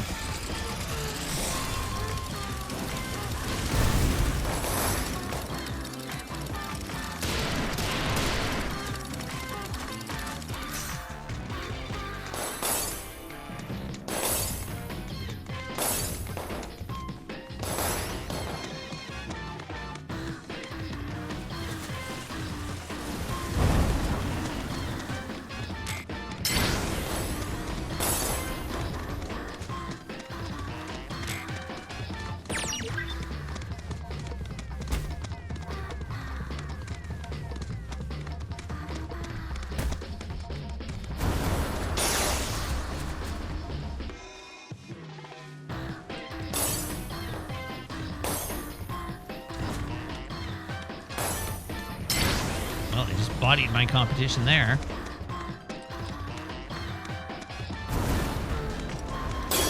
Got nothing on me, losers.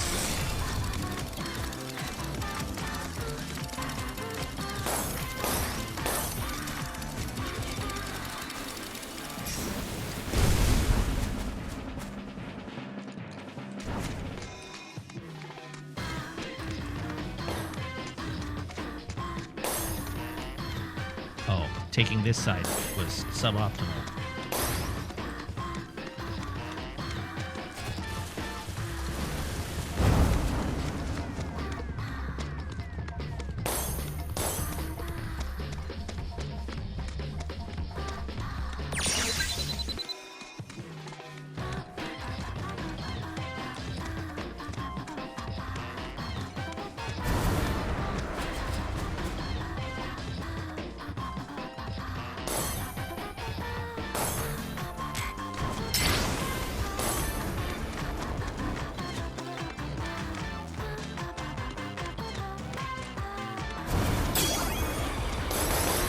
Speed burst.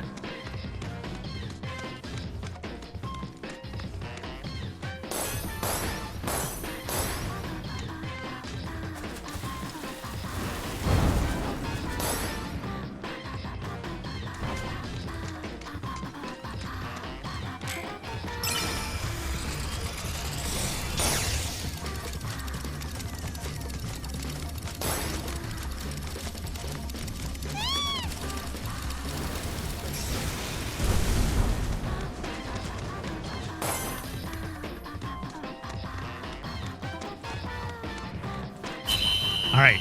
Was that supposed to be hard?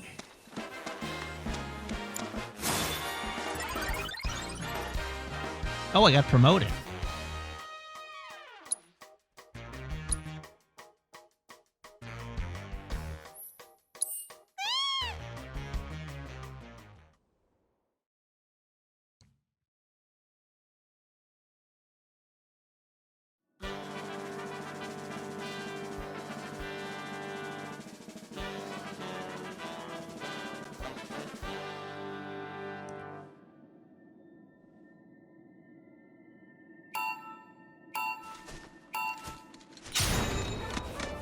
Get wrecked, losers!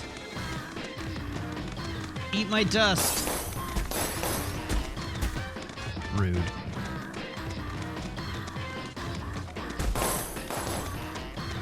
Extra rude.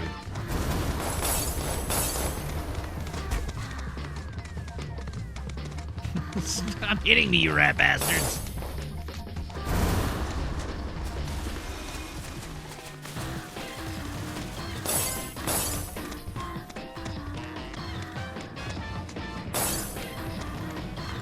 Whoops! I missed the boost pad.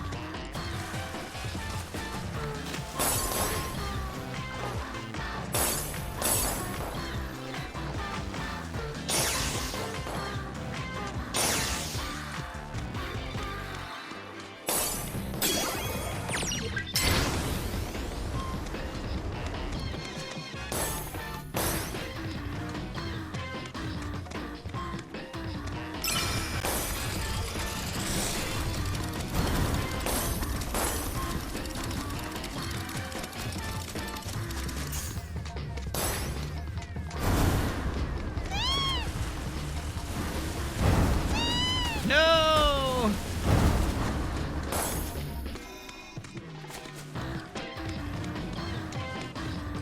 My perfect line.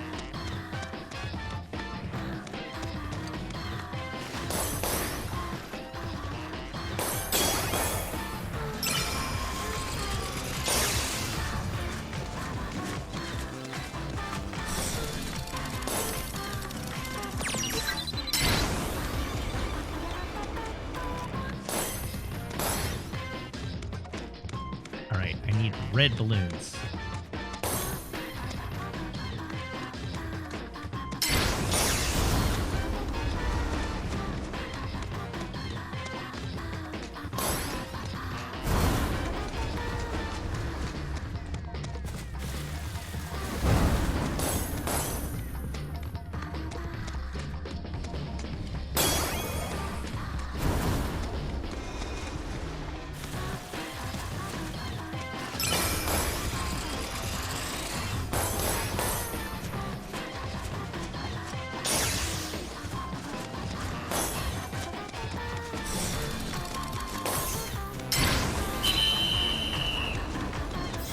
All right, well, once again, I have destroyed my competition.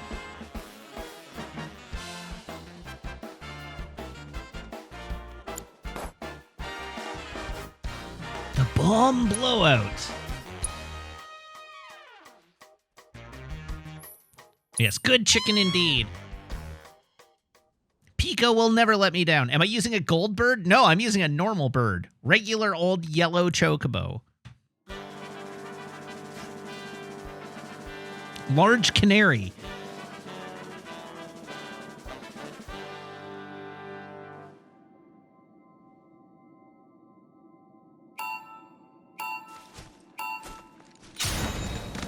I'm just an extremely accomplished chocobo racer. That's what you need to know about me.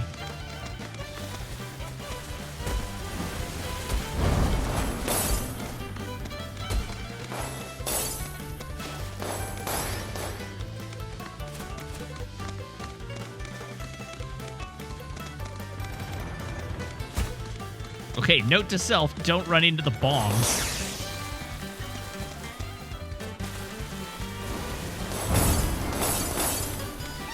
Oh god, that's a hairpin and a half.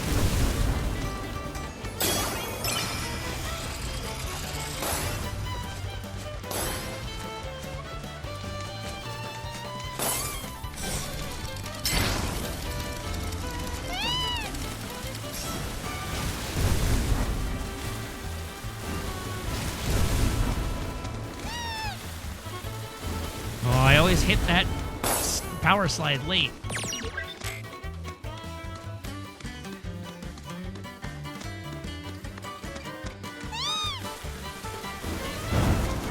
Or early, as the case may be. Oh, you rat bastards.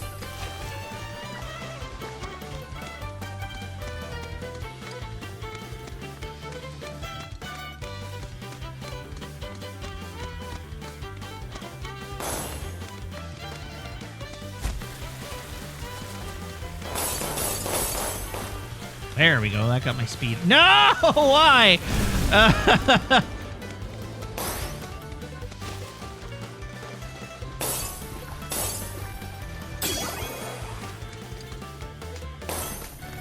Speed up.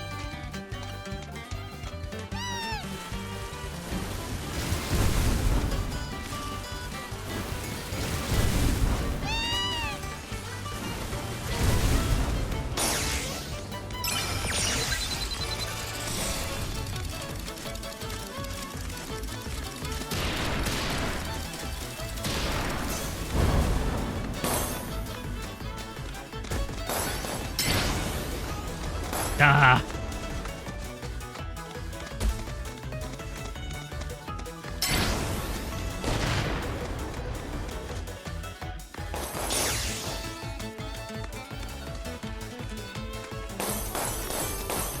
No, no! No!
Oh, yeah!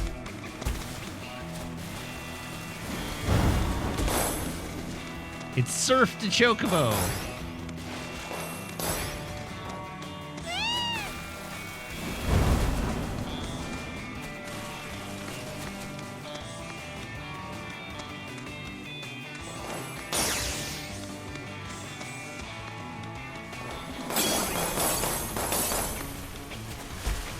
I always miss that turn.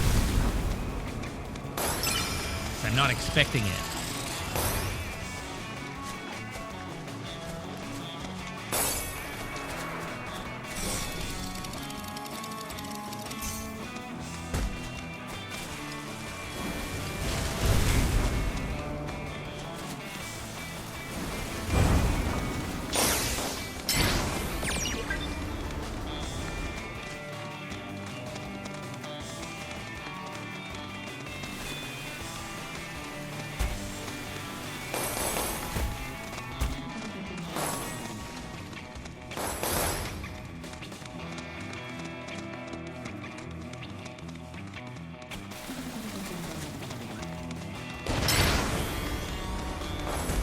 Oh, you bastard!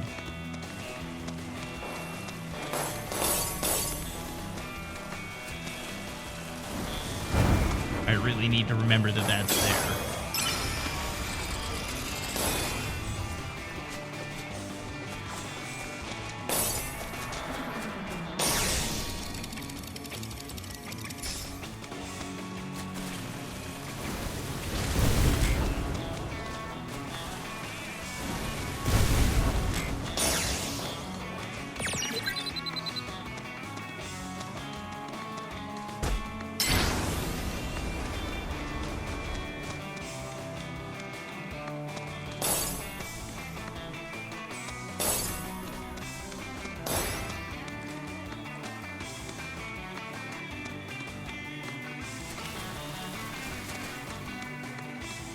Not this time.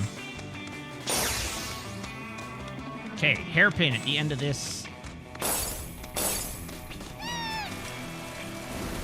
Haha, I got it.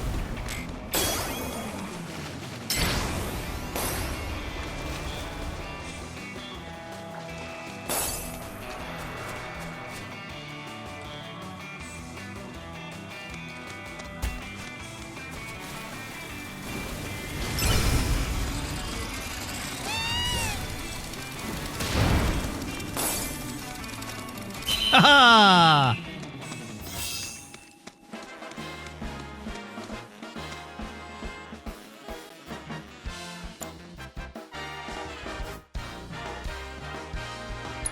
All right, let's see what the next one is. No, my perfect record.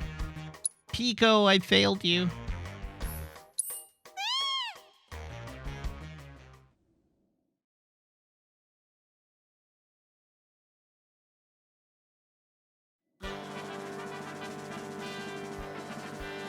The Malbro Memorial.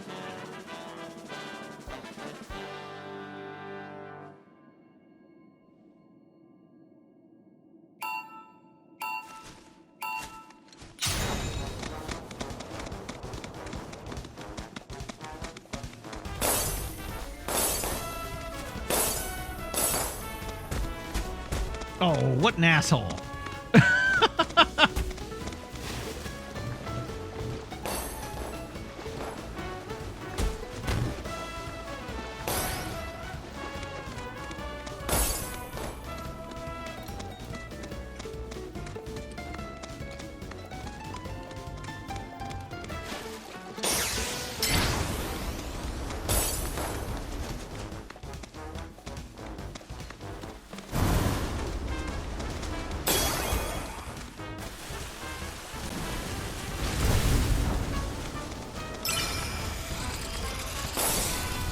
Oh no, this was a hairpin.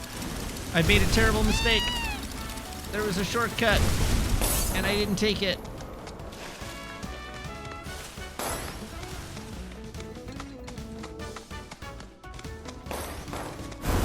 Wow, that was actually terrible.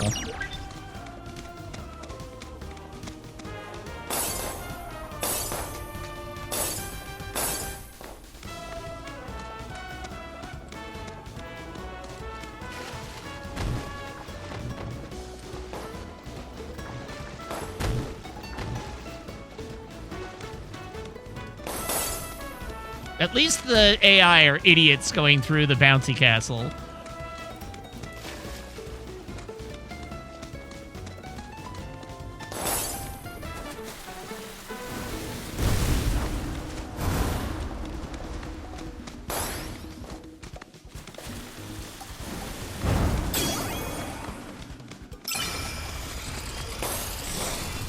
Oh, I did it again. I missed the shortcut. Oh no.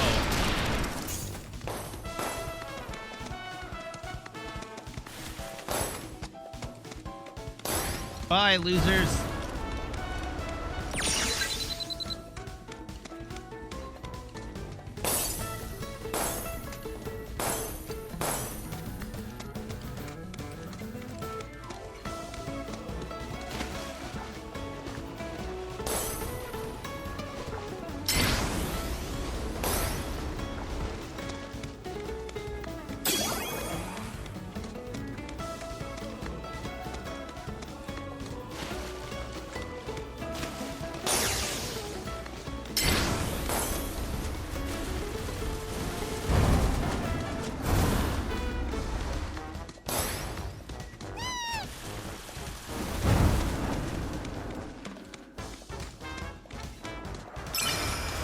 Ah!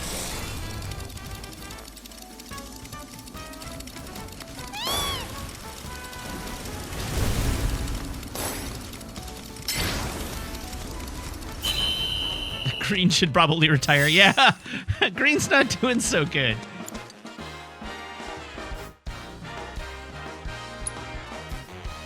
That poor Chocobo is seen better days.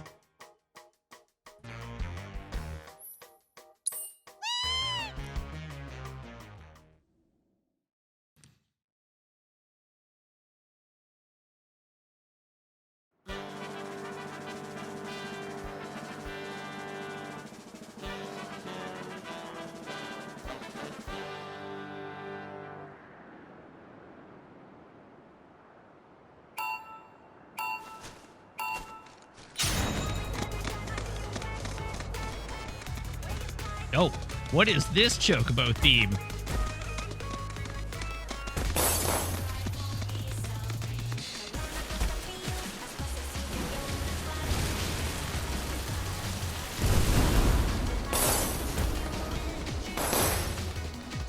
The chocobo theme via Hatsune Miku.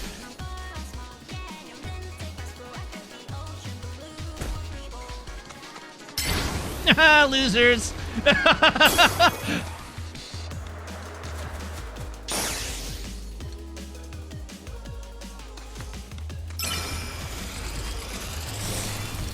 Oh no! No! No, it was I who's the loser!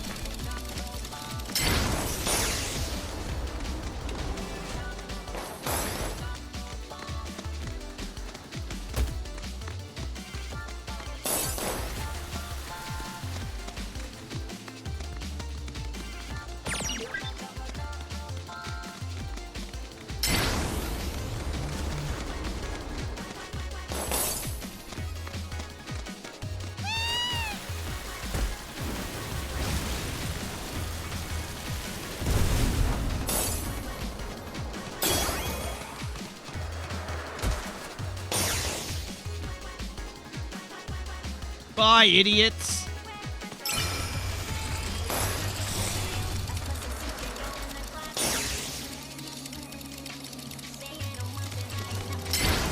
No!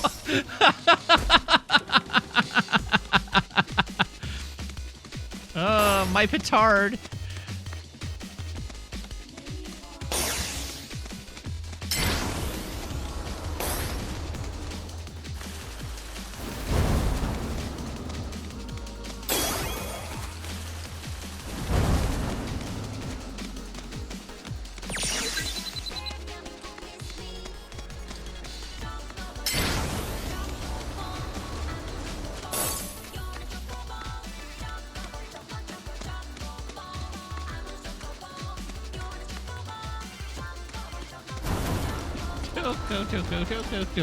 Chocobo.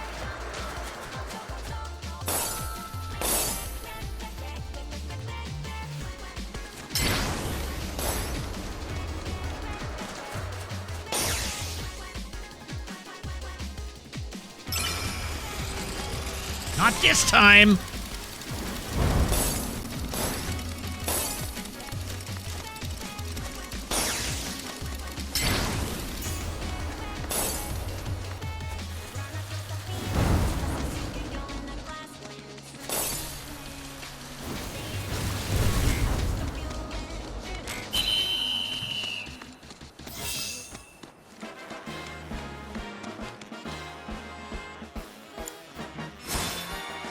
Ooh, I can now participate in Grade 2 races.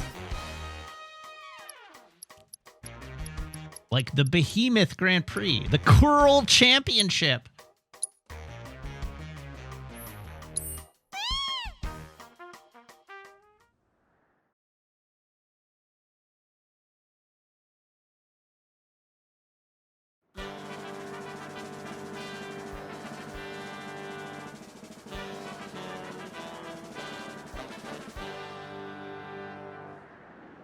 I like that there's almost as much, like, racing content in this as there is in, like, Mario 64.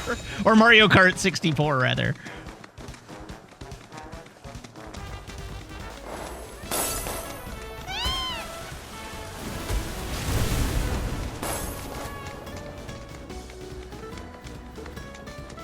Oh, there's a shortcut there.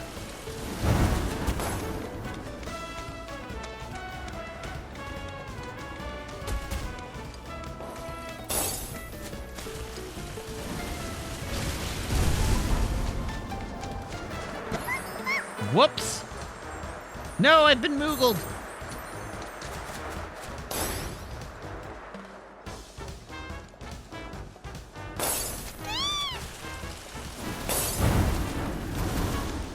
Oh, I don't know if we're coming back from this.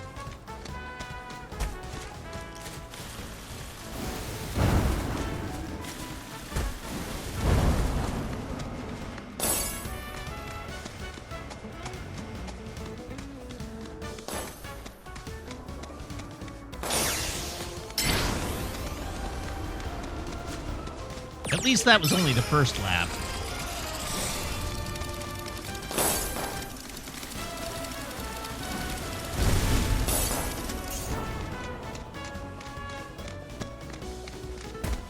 What the hell? What a dick!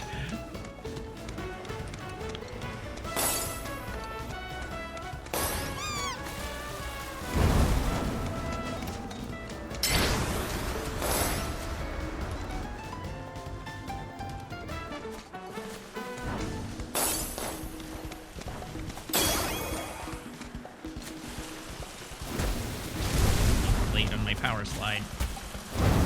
Again. No! This is the worst! No!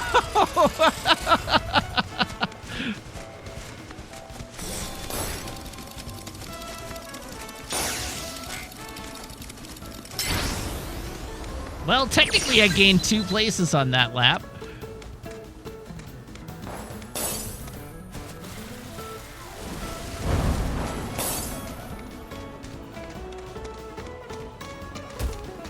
Again! Oh.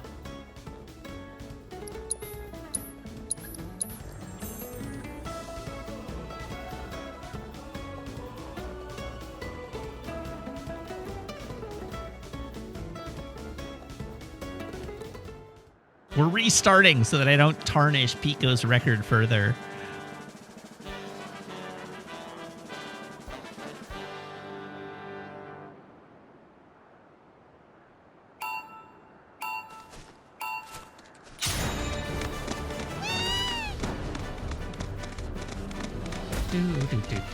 What a bastard!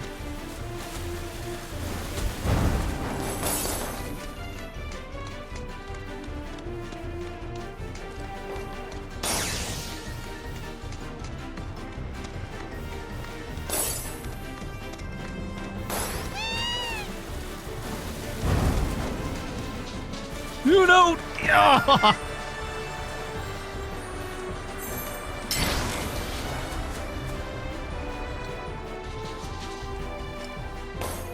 Hello, Meg.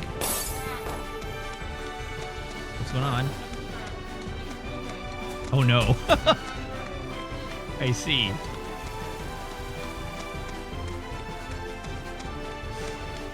I see. I can hear her digging in her bed from here.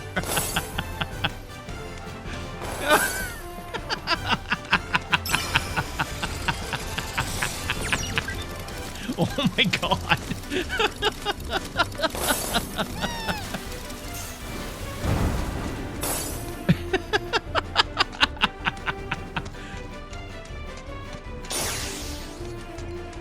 Maple is zooming furiously.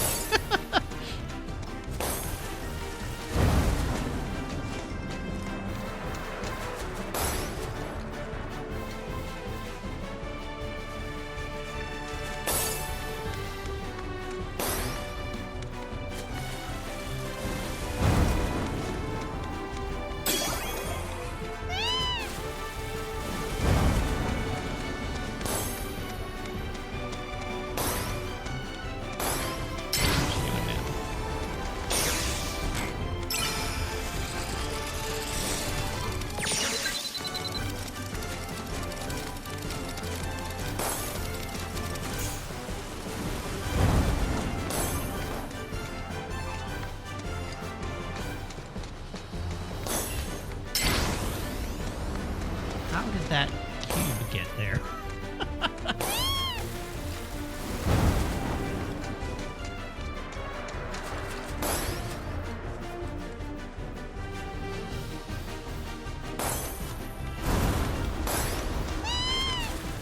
No! Oh no, no! Go, Pico, go! What the hell is that?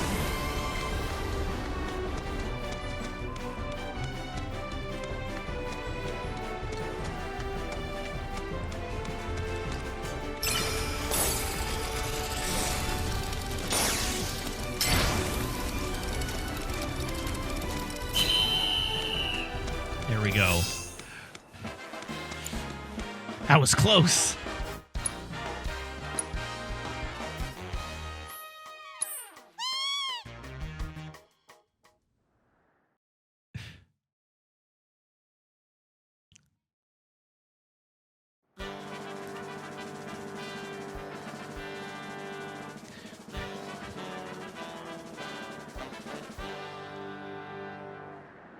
I do want it known, Maple has been in the best mood I think I've ever seen her recently. She's been like, oh god. She's been like zoomy and lying on her back and rolling like vigorously and just having the time of her life recently. She's so happy.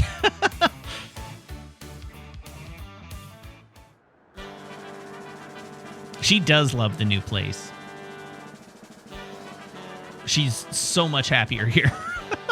It's hilarious how much happier she is here.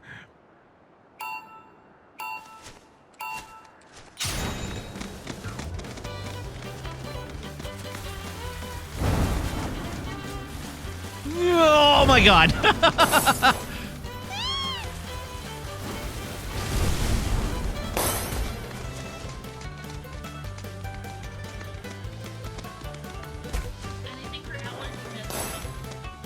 Sorry? Her allergy meds have helped too. Oh yeah. And her new food. Yeah.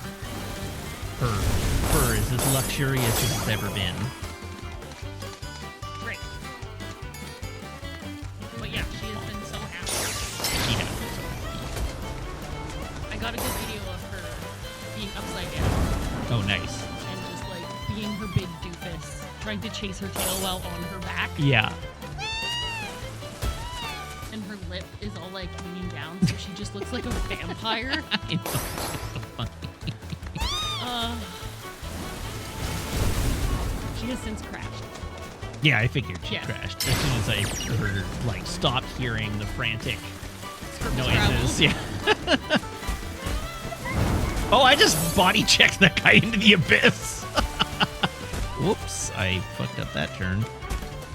Language. No, I'm gonna get language for that for sure.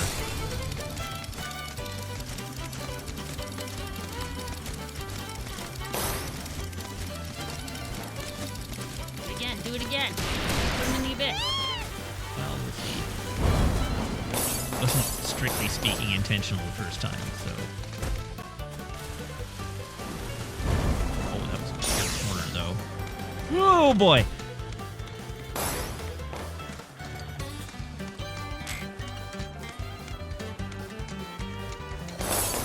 That was close. What? Whoop. Oh, That was no. also close. I'm very helpful, aren't I? Yes. You're doing great. Exceedingly. You're doing great. Thank you. I had asked if you had considered getting good, but you're already very good. I won't. Oh, no! All right, well. You're very good at this game, dear. Very good. Excellent. 10 out of 10 driving skills for your Chocobo. Now that I'm observed, it's becoming harder.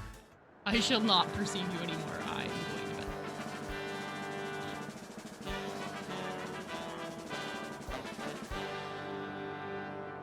Good luck. Thank you. I can do this.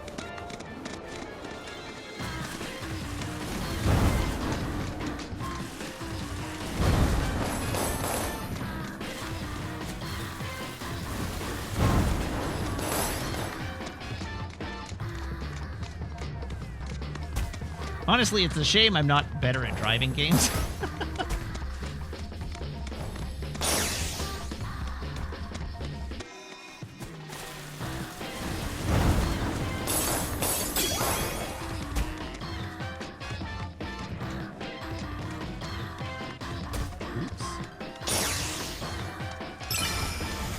Oh, there's a shortcut there.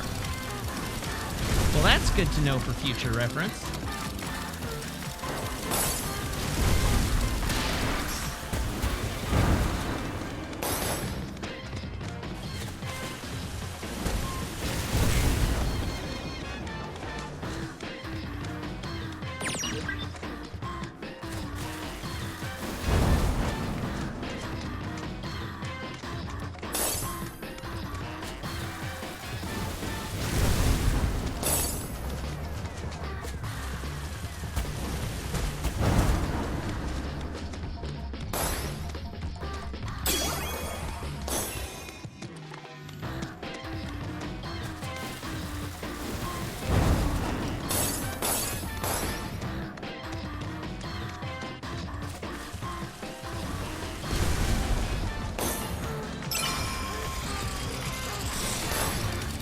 was way too late on that turn. There we go.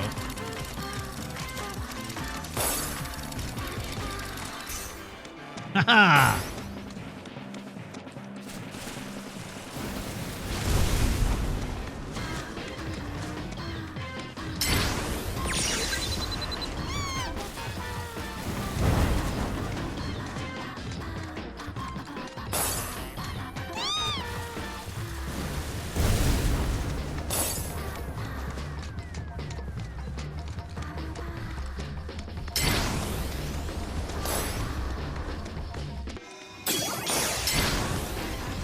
Oh, I'm way ahead. Jeez.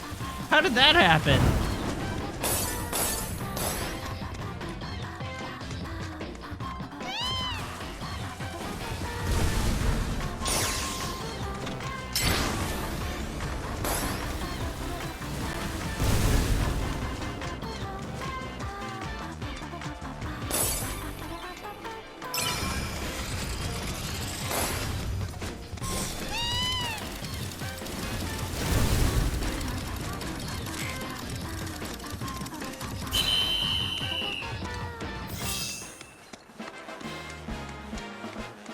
Ooh, a debonair waistcoat. The Ultima Stakes. Love it.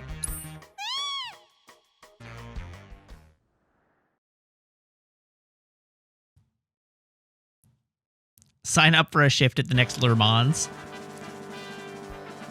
I tell you, I would love to get a racing wheel and pedals. I know how to drive, and so having the actual controls of a car in front of me would probably help me if I wanted to do racing games. Because I'm terrible at it with a controller. I just can't mentally translate the one to the other very well. Whoa, God.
So I only just 10 seconds ago put together the fact that just like Chocobo Racing in the original Final Fantasy VII, all of these routes are made up of variations on the same map.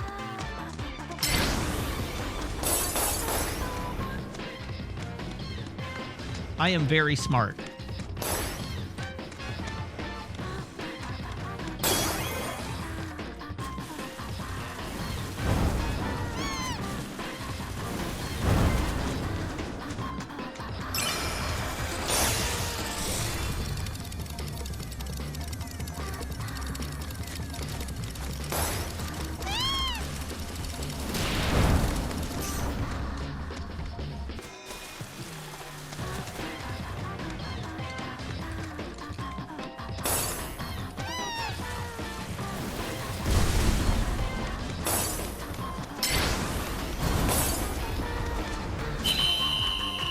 Wow, okay.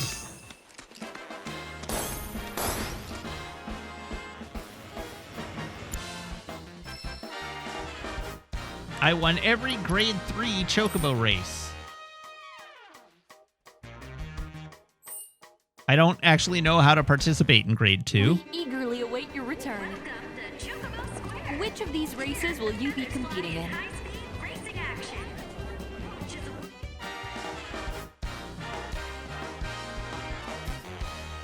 I see. Apparently, I'm just not allowed to access them yet. So be sure to cheer on your favorites.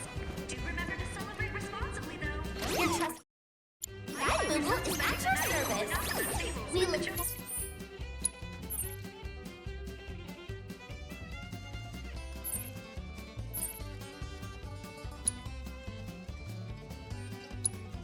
All right, let's go to Corel. Why do we have the Buster Sword equipped now? Because I've unlocked all of Cloud's abilities, and it has the highest attack. I'll be right back. Don't go away. Hello once again, Chathu.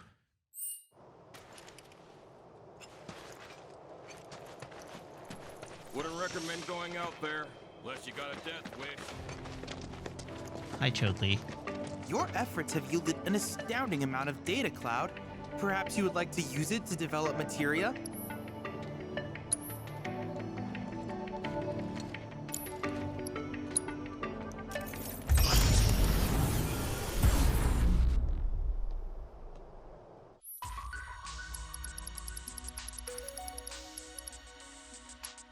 Ah, there's a Kate Sith training now. We'll do that later.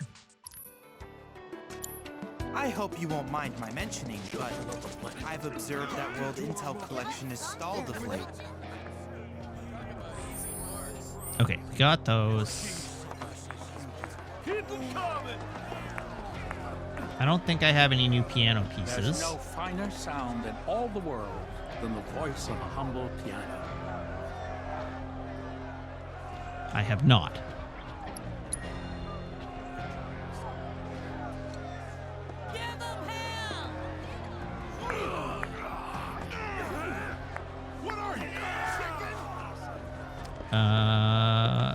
All right, since we're here.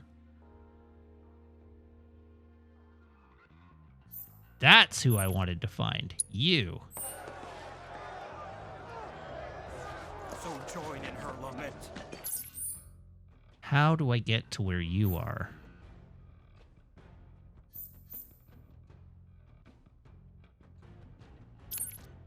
Share in her rage. Come, raise your voice and join in.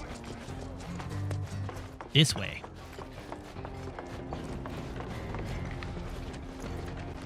Just get me, use whatever gets me the most materia slots. I don't think the Buster Sword is that short on materia slots, really. I get, what, one more with the Umbral Blade?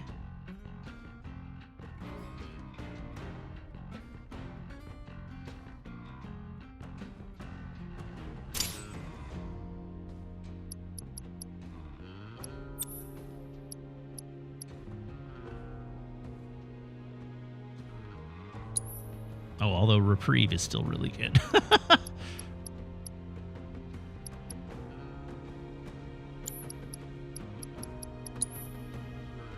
Thing is, I don't actually know if I have any materia that I want to equip right now.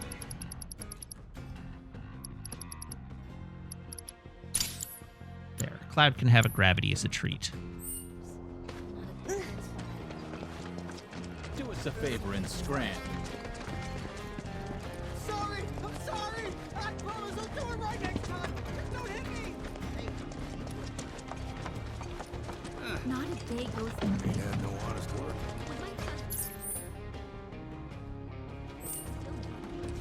Okay, he's over here somewhere. Got any deal for me? Haha, there he is. So, you have begun to fulfill All right. your potential. Long have I awaited this day. At ease, young soldier. I took your measure the moment you set foot in this town. Hard not to, given your presence. I am soda not fully alarmed just of the exploded all over thousand me. eyes. Years of meditation have granted me sight beyond sight. It is this clarity which shows me all, even that which some wish to keep hidden.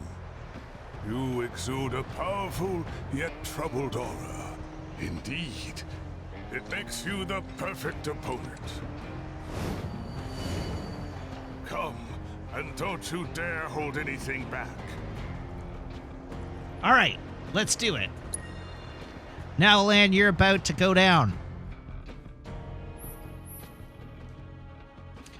You now own a replacement card, which can only be placed on top of an ally card already on the board, effectively replacing them. Replacement cards have two major benefits. They do not require a rank to be placed. They can trigger cards whose abilities only activate when destroyed. Some even have abilities that absorb the destroyed card's power. Replacement cards are strong enough to turn the tide of battle if used correctly, so think long and hard about when and where you will play them. I didn't know I now had a replacement card.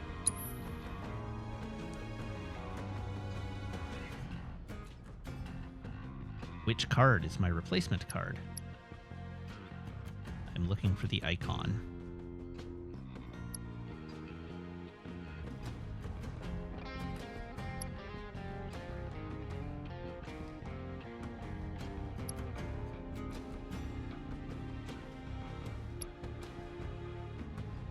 It'll be at the bottom. It doesn't actually appear to be.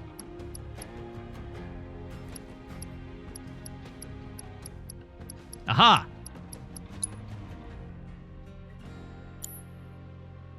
There it is. Details. Destroy an allied card and replace it.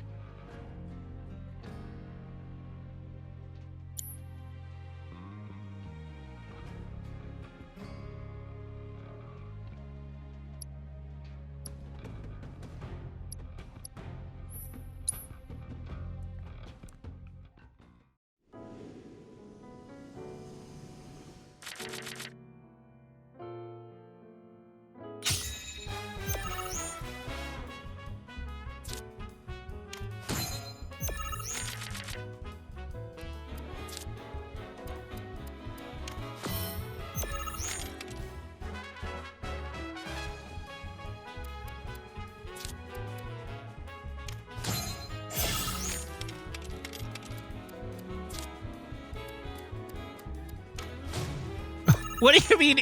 One of the suggestions for how to make Rebel Moon better is it should stop trying to be Star Wars but worse. The pitch was Star Wars but worse. How would they do anything else?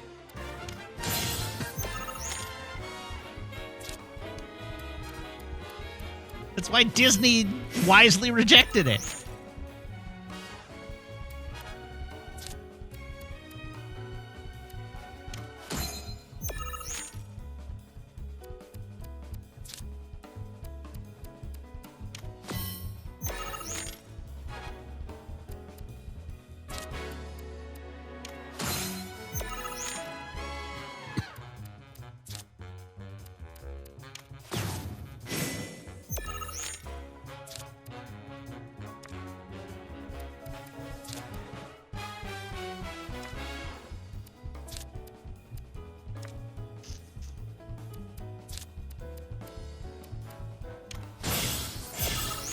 Sure, let's do that.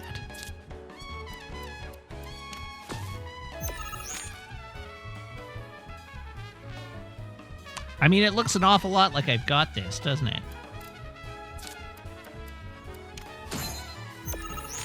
We'll wait for the opponent to pass a turn. There we go.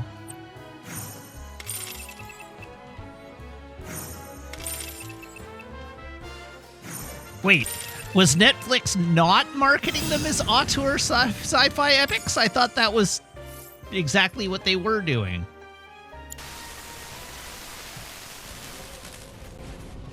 My name is Ladrell Balmont, and I am the creator of the game Queen's Blood. Okay, but why are you piping this straight into my brain? Which means that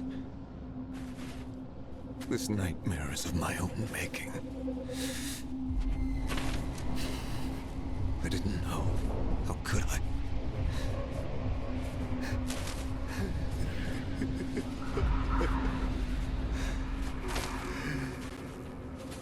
You hear her too? Time's running out. She's calling me, commanding me. Yeah, game's haunted is right. She's made me her prisoner. Her cursed guard my shackle. The end is nigh. Or perhaps this is only the beginning. The Shadow Blood Queen is...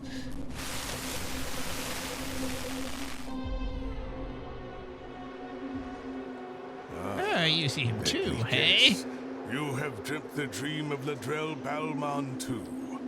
What do you know about it? Only rumors and hearsay that players of particular skill have experienced strange visions of late.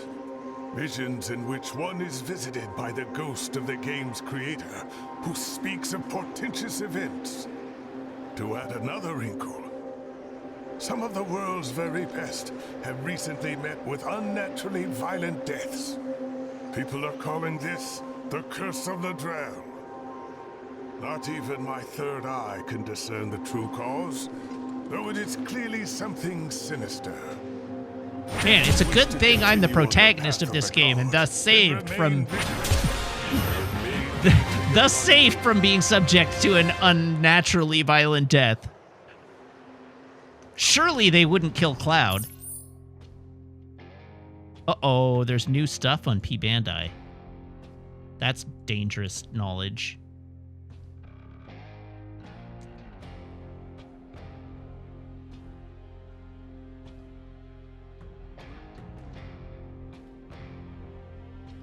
What's new?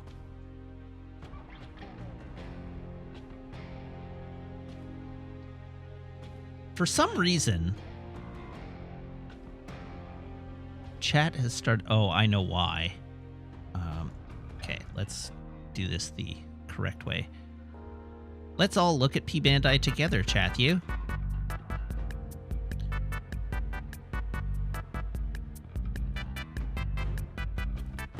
What's on P. Bandai today?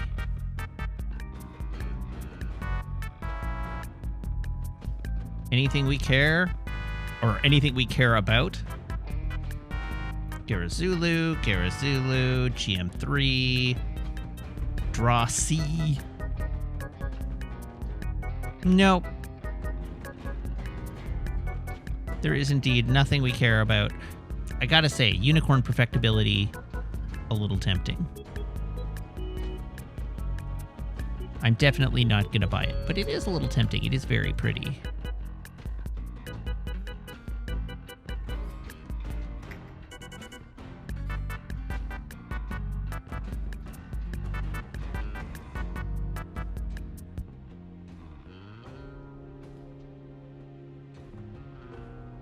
Have I seen the trailer for Transformers 1? I have, and I gotta say I'm not overly impressed. Not that interested by it.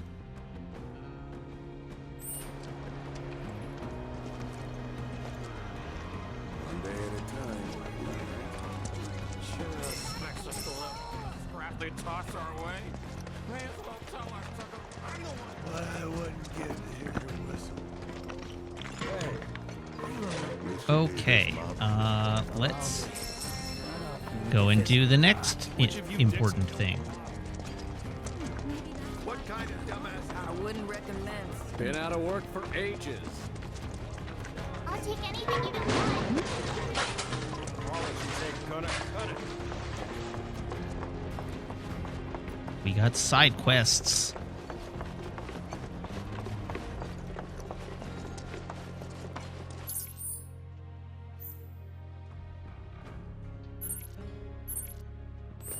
Okay, so up and to the left across this bridge.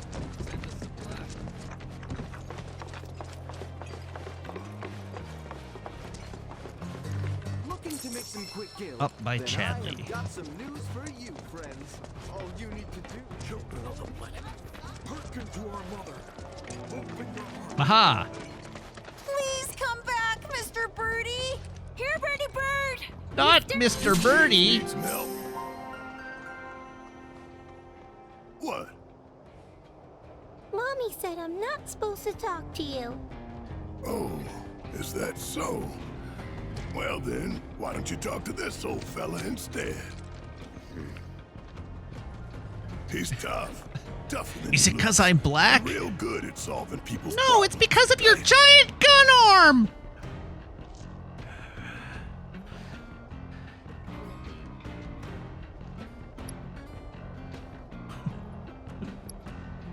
Someone's a softie. Of course I'm soft on kids. Helping them's what we do. News to me. Well, what's the problem? You see, Mr. Birdie ran away and hasn't come back. Oh, Mr. Birdie is a bird friend of ours? You don't say. His head is all pointy. Kinda like yours, mister. Pointy, huh? I bet they're talking about Cloud Jr. Who's that? Your bird friend. He had a run-in with a nasty fiend, and we saved his tiny behind. No way! You guys, Grandpa said he saw Mr. Birdie heading toward the desert. His name is Cloud Jr. But we aren't allowed to go all the way out there. This child is clearly not voiced by a child. Really? Promise. Great. Grandpa said there's some old birdhouses out in the desert that people built back in the Republic days. He said those are good places to set traps. Oh, and my mommy told me you can craft them yourself if you've got the right chip. Huh. In that case, we'd better figure out how to transmute us some traps. My mom said there are some birdhouses out in the desert. If you wish to learn more about the Republic of Junon, I recommend visiting Life Springs. The knowledge they contain will reveal the location of transmuter chips. All right then. Let's go find our bird buddy. He'll definitely be happy to see you. At least somebody will be. Grandpa said in the old days, they used to trap birds all the time. What? But why would they hunt their friends? They didn't hunt them, just caught them for fun and stuff. But Grandpa said you can't find traps like that anywhere anymore. So we just gotta make new ones instead. Make sure Cloud Jr.'s safe, okay? That's right, his name is Cloud Jr. Don't you forget it.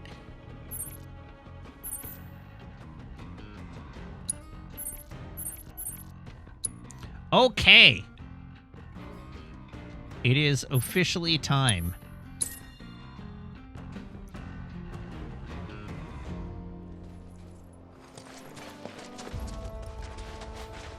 Maybe voicing all the lines is sometimes a mistake. No, just hire kids to voice kids.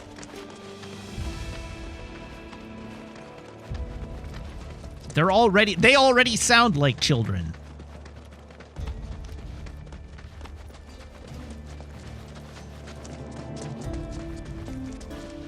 I'm sure Zandai hasn't got anything better to do.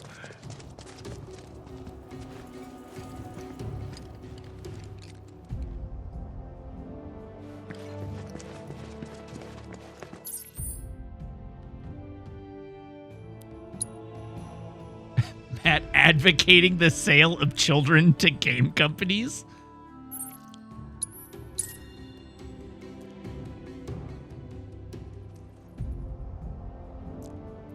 I mean, when you say it like that, it sounds kind of bad.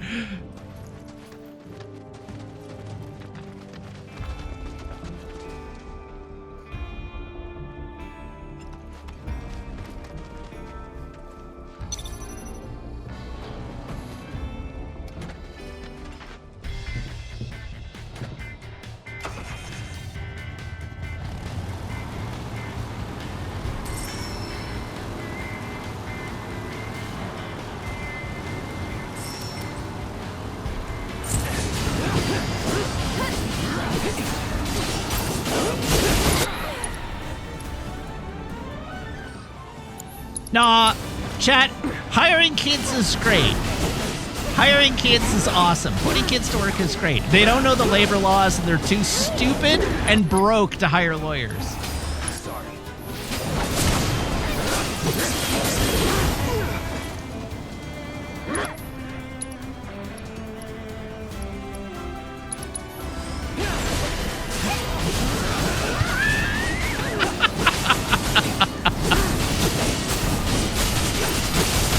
Besides, if you accidentally kill one in the line of duty, then you can easily make another.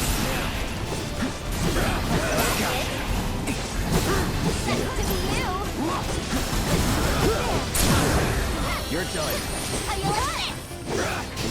Nothing to it. This is also why child soldiers are the best kind of soldiers.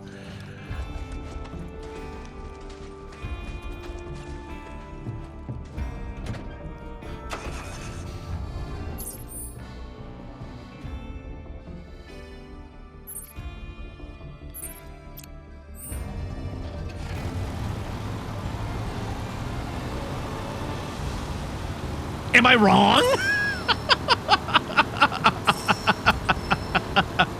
I don't feel like I'm wrong. You sure you want fun? That was close.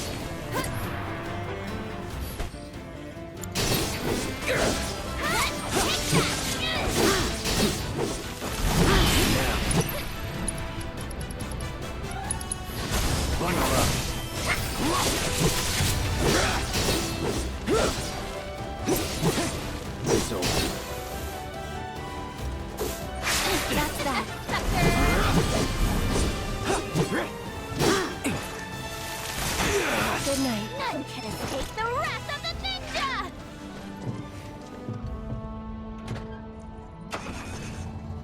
Oh, we've located a baby. Let's run it over.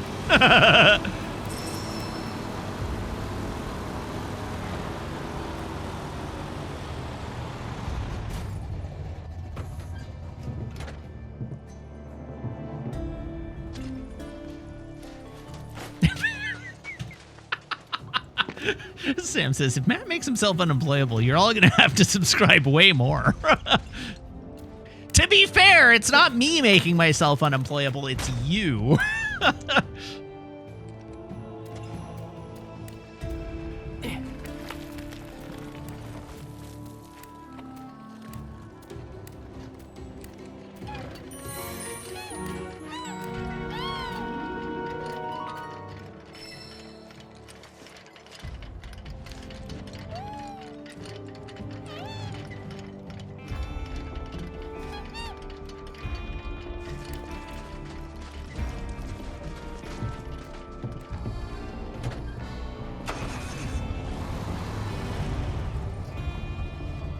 Listen, if God didn't want us to send children into the coal mines, he wouldn't have made the passages so narrow.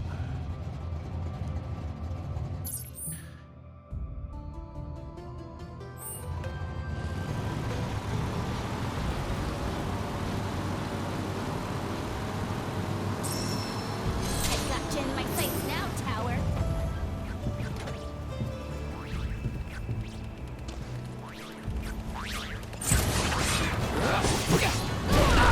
What the hell?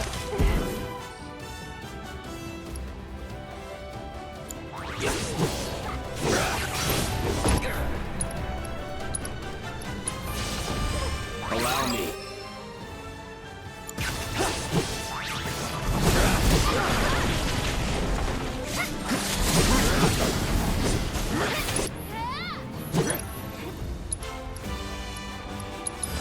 Let's be smart.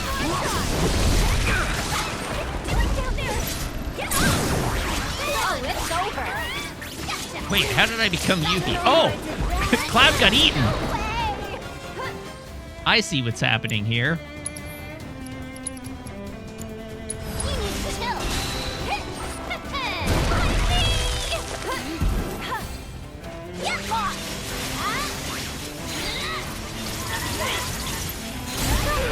Did ya?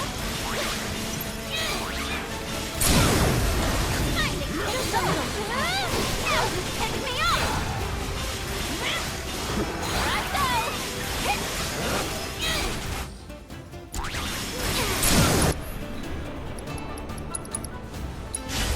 Oh yeah! Now you're safe!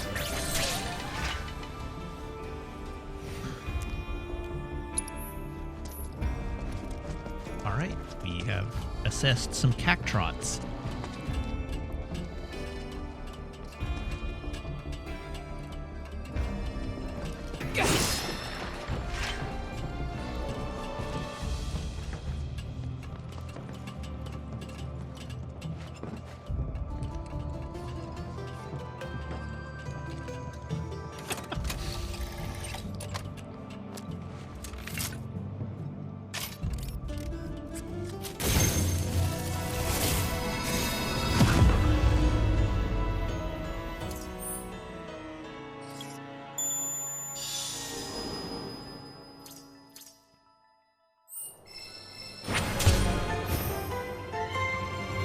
Hooray! Oops. Right, Chadley has to say hi. Cloud. I detected proto-relic signals emanating from nearby modular reactor. You don't say! I'm sending you its location. It would like... Uh-oh. Sandstorm must have kicked up or something. Transmission go through? Doodle-doodle-doo. Doot-doodle-doodle-doo. Doot-doodle-doodle-doo. Doot-doodle-doodle-doo. Doodle-doodle-doo. Doot-doodle-doodle-doo.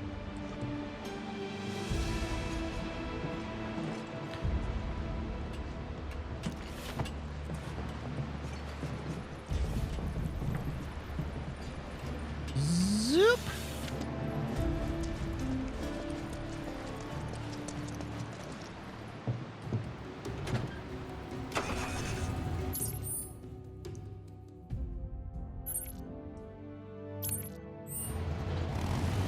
Zoom.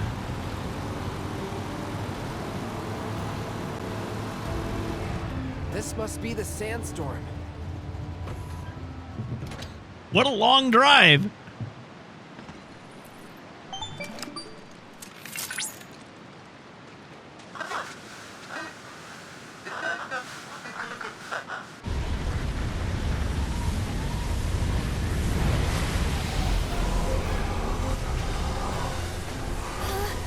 I suspect this is in fact actually an enemy. What the hell? Drawn was I to the warrior's presence, and lo, whither should it lead me but these sweltering sands? What Hey, is Sandman. this thing? No way. What misfortune for you to venture so far for treasure already claimed. You would do well to leave, that I may collect what is by rights mine. One shall stand and one shall fall. Proto what now? Relic, you say? Ha! A ridiculous Megatron! thing, unworthy of my treasure. What you knaves covet is none other than a prize in my resplendent arsenal. The get... Uh-oh. Oh. This form! I can hold it no longer! Oh no, down I go! I have no idea who is voicing this sand giant, but it sure does sound So what like was Optimus Prime.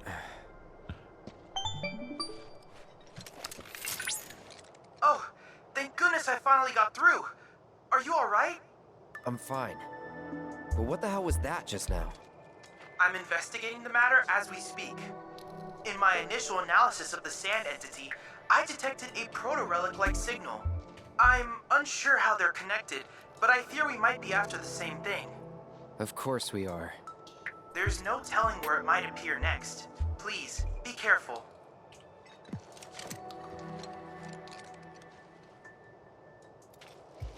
Unfortunately, it looks like the sand giant is not credited.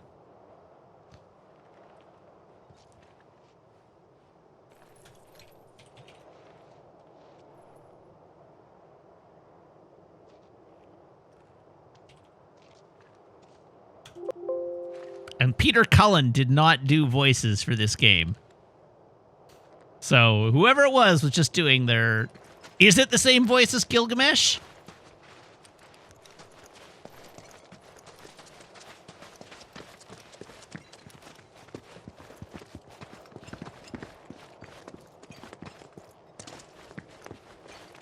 All right. Yes, because it is Gilgamesh. All right. Well then.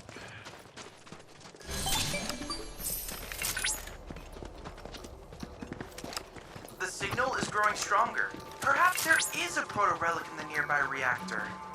You mean that thing? It's been altered. Though it doesn't appear these modifications were made by Shinra. You don't Whoever's say. responsible may be waiting within. Proceed with caution.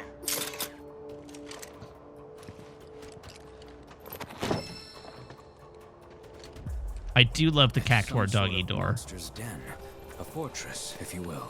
Whatever it is, I don't think we can get inside. Whoa.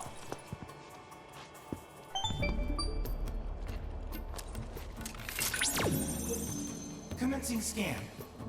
I believe I have a match. The symbols resemble those Yuffie is found way in too the Book excited of by Kings, this. An ancient tome. Allow me to translate. Interesting. Well then, in order to unlock this door, you'll need to locate a cactuar rock hidden somewhere in the desert. What kind of rock? A mineral deposit named for its distinct cactuar shape. Now that Cloud has made contact with this door, the rock we seek should be marked by a green glow. By the way, do you happen to see a cactuar-shaped statue anywhere nearby? Yes. It's right there. It's right beside you. Oh. That's it. That statue should guide you to the rock I spoke of, which in turn will serve as the key to the door. So we must prove ourselves worthy. I know you can do it.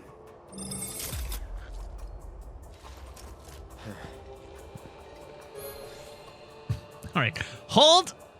Oh, we're playing Shadow of the Colossus now. Hold up to raise the cactuar statue aloft, then follow the light it emits to the corresponding rock.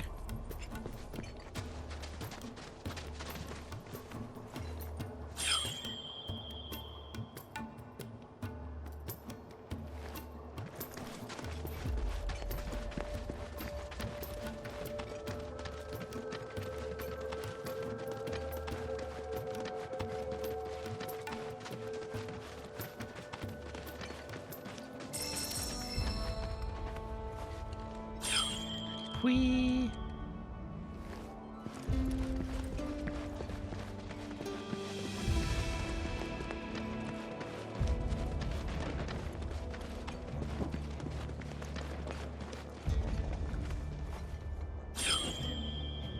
Pew pew laser beam.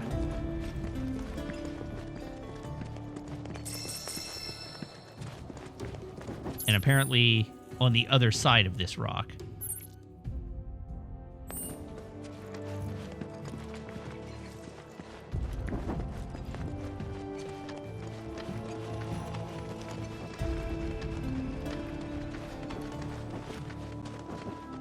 Hi, Birdie.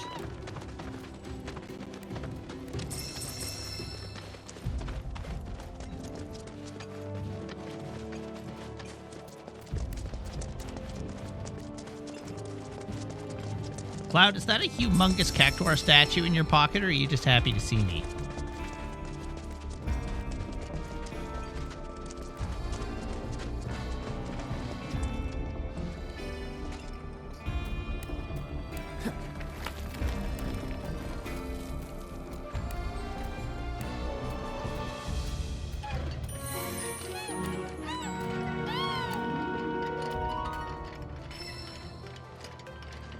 Hello, Verb. Enjoy your head wiggle. Gotta make sure it's attached.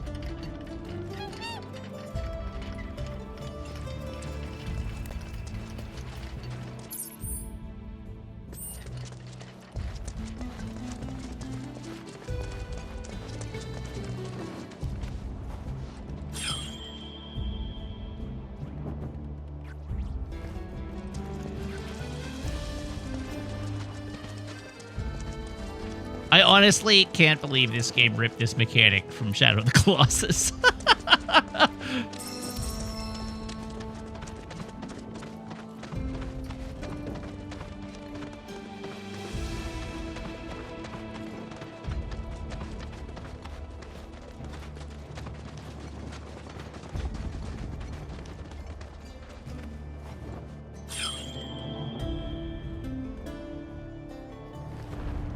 Huh.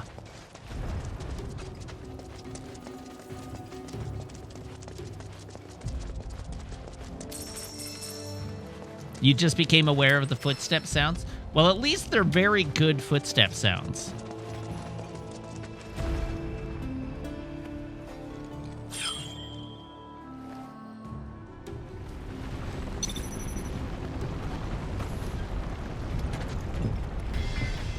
I will trust you on the buggy front.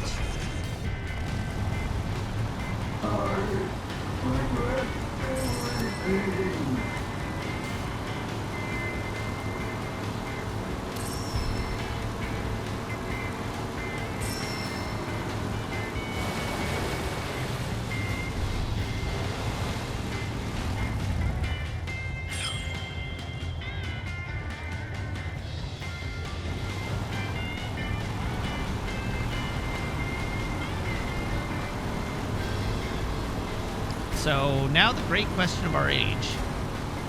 Oh, hold on. Maybe I'm just kind of dumb.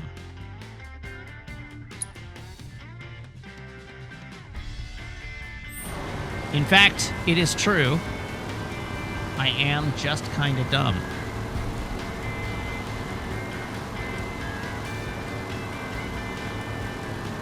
Hey, look, a path.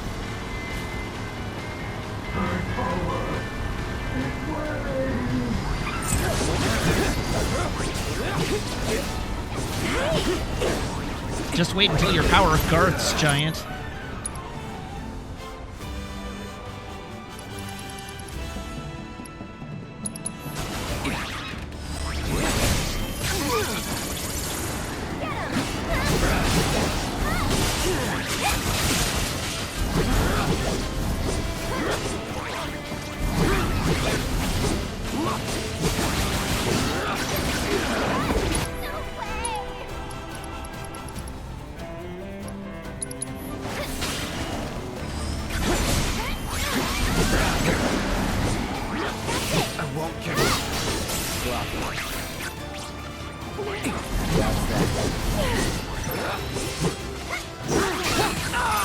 Ow! Oh, thank you, Aerith.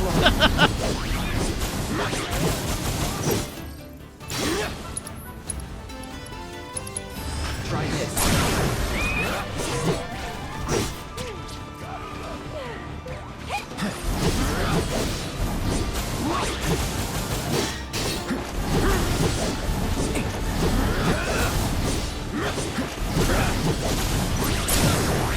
Going in.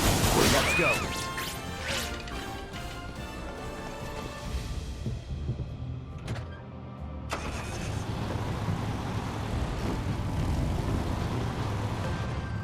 Oh, okay. I actually have to get out here. Well, then.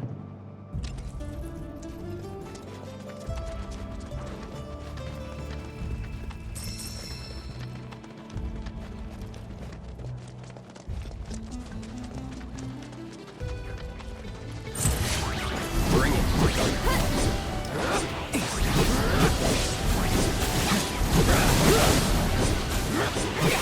Yes, hello, I would like some AP, please.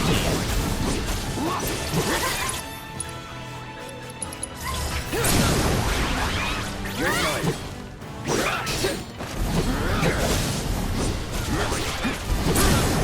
No time to celebrate.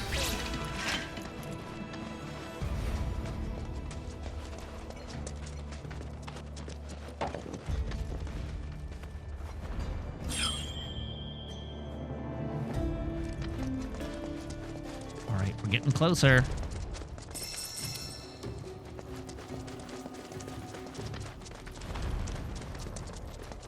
I don't know if I would describe that as a cactuar-shaped rock.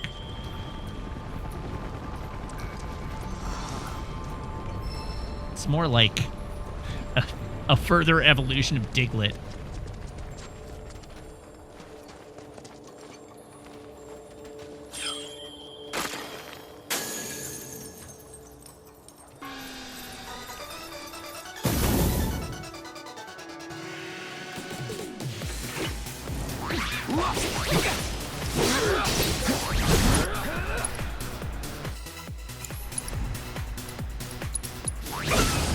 Too bad.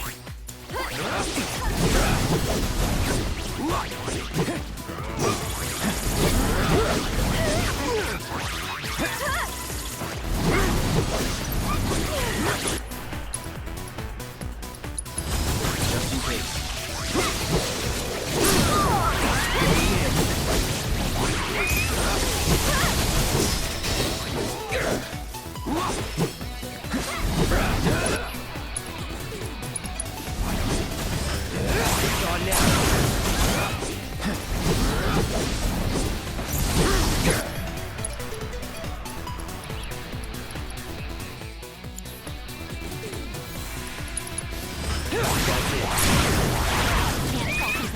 Got him.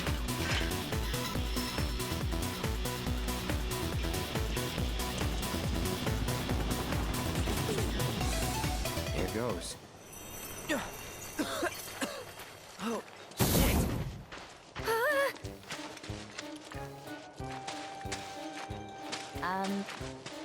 What are you doing? I'm not doing anything.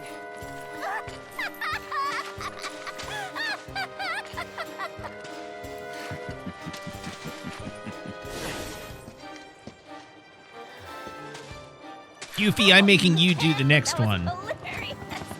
Hey, do you think there are any more of these amazing rocks out there? Your pliability is most impressive. Whatever. Red, you get the third Let's one. go.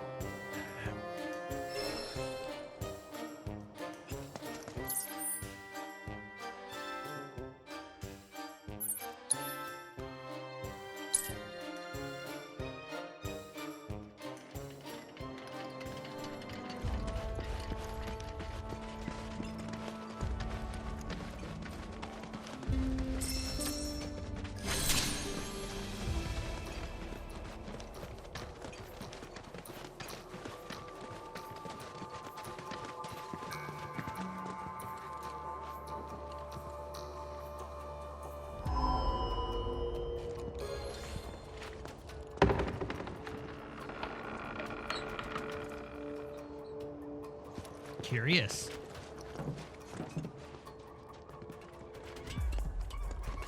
Oh god, there's so many in here. I can hear them all.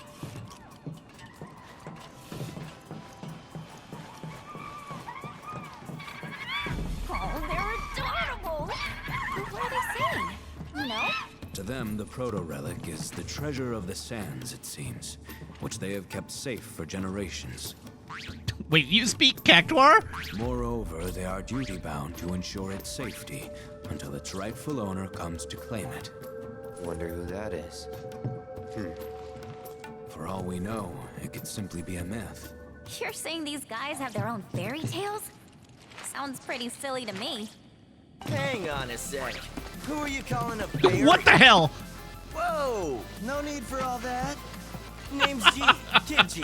Descended from a long line of goblins. I look after these Absolutely cactuars. not. This is just a naked Sonic the Hedgehog wearing a fake nose.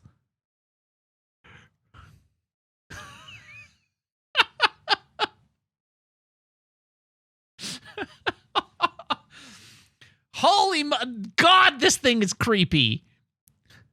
Duty passed down to me from my forebears. Wait, you can talk? Speech ain't Remember, that hard, lady. Where an there's a adult will, touches there's you in a a way way. that makes you Given your uncomfortable. present company, That's no I'm shocked good. You haven't shaken that preconception. He does have a point. Quoth Cactuar scripture, the Book of Kings. Unto those who seek the treasure of these sands, a trial shall be given. If you think you've got what it takes to be the treasure's rightful owner, you're gonna have to prove it first. God, I hate this guy. Where'd they all come from?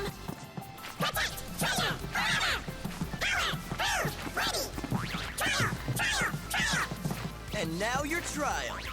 Take down the Cactuars within the time allotted. If you can. Oh, it looks like we have ourselves a volunteer. Who? Me? All right, test your might against an army of spiny speedsters in this race against the clock. Defeat as many Cactuars as possible within the time limit. Each defeated will add to your score. Reach the target score before time runs out to win. Cactuars come in all shapes, sizes, and point values. I don't believe they come in different shapes. Cactuars come in one shape. That's kind of their whole thing. With some even boasting special properties. For example, Gladiators are more susceptible to standard physical attacks, while Magitoires are vulnerable to magic attacks, like Yuffie's ninjutsu.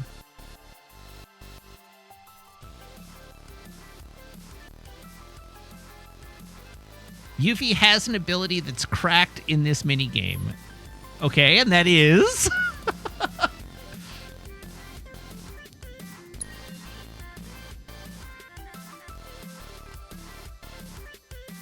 Windstorm.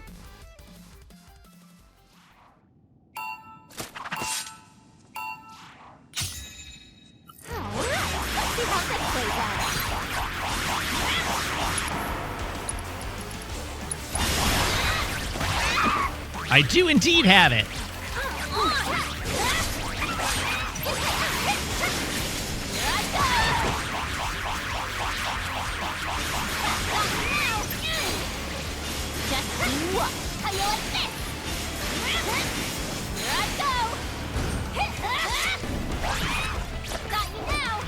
Where did it go?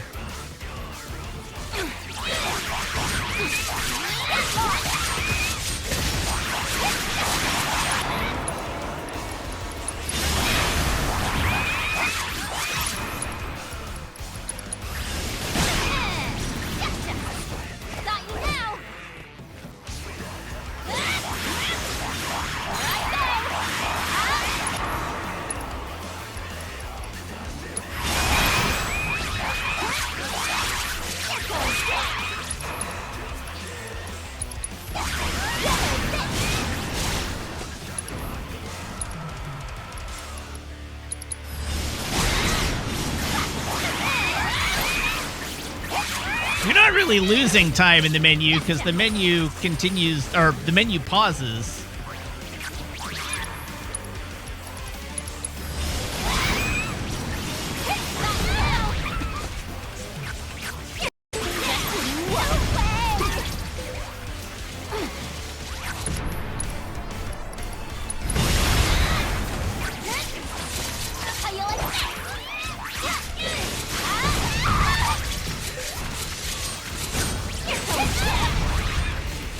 Okay, I'm getting real sick of being blown up here.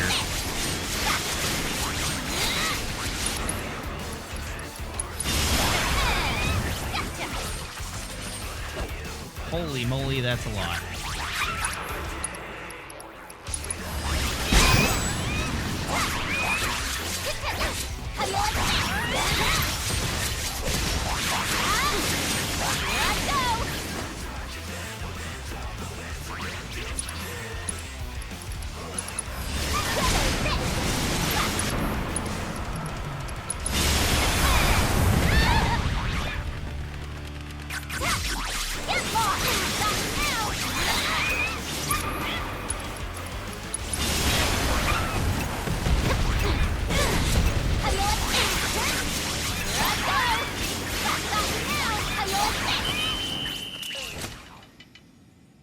Okay, we've learned many things.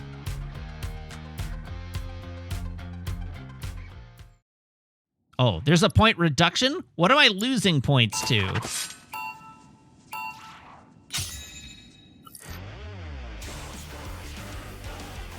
Getting hit costs you points. Oh. I see.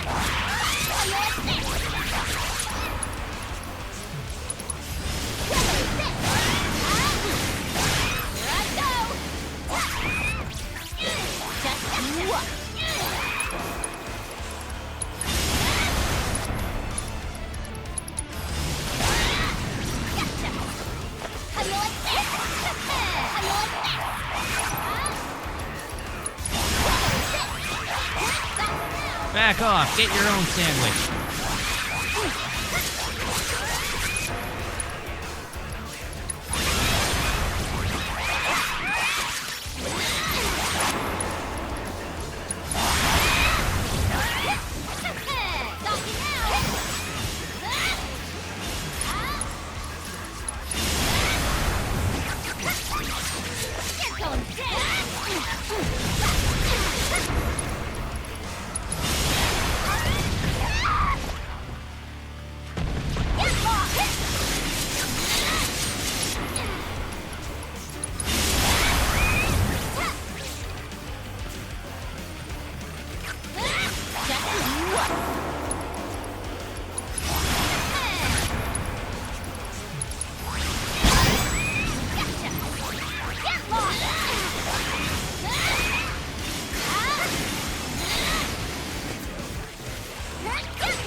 hell?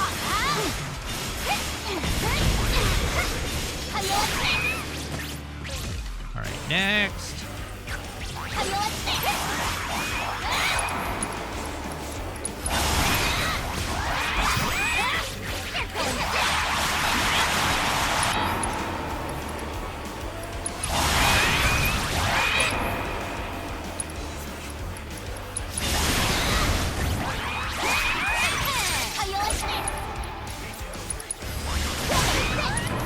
Wow, I've got like bottomless ATV right now.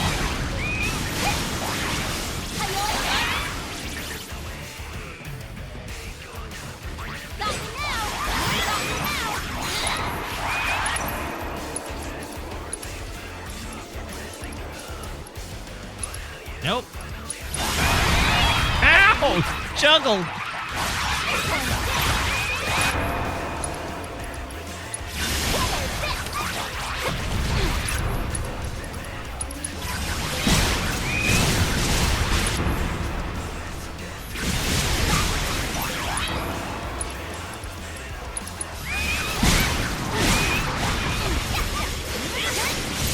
Just die!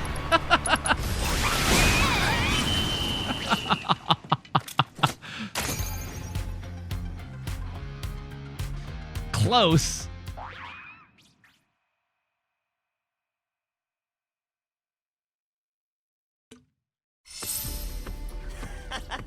God, I hate this thing. Gotta say, I'm impressed. You gonna hand over the proto relic then? Never heard anyone call it that before.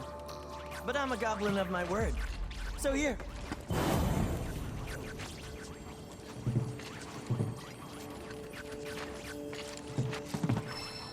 And so, as promised, your piece of the prize.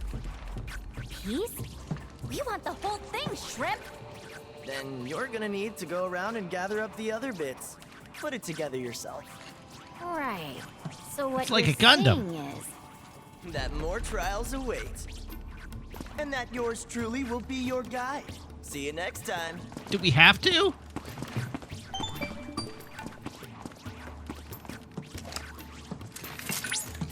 What an unexpected and exhilarating turn of events! An ancient treasure Sure. guarded by an army of cactuars and a goblin! Not to mention the mysterious giant of the sands and the Book of Kings! Increase in body temperature detected. I believe I'm rather excited. I've already picked up another signal from the proto-relic, or rather, the treasure of the sands. Head for modular reactor 2. Say, how many of these mini reactors are there anyway? Several. These modular Mako reactors were erected throughout the desert as a means of generating and supplying power to the gold saucer. To avoid accelerating the desertification of the region, the reactors are periodically cycled between active and dormant states. Who would have thought all that glitz and glamour came at such a high cost? In any case, the reactors have been ingeniously repurposed by the cactuars, and within these fortresses, they may secure their treasure. I honestly doubt Shimmer could produce anything half as resilient as this combination of sand and cactuar nectar. Sure.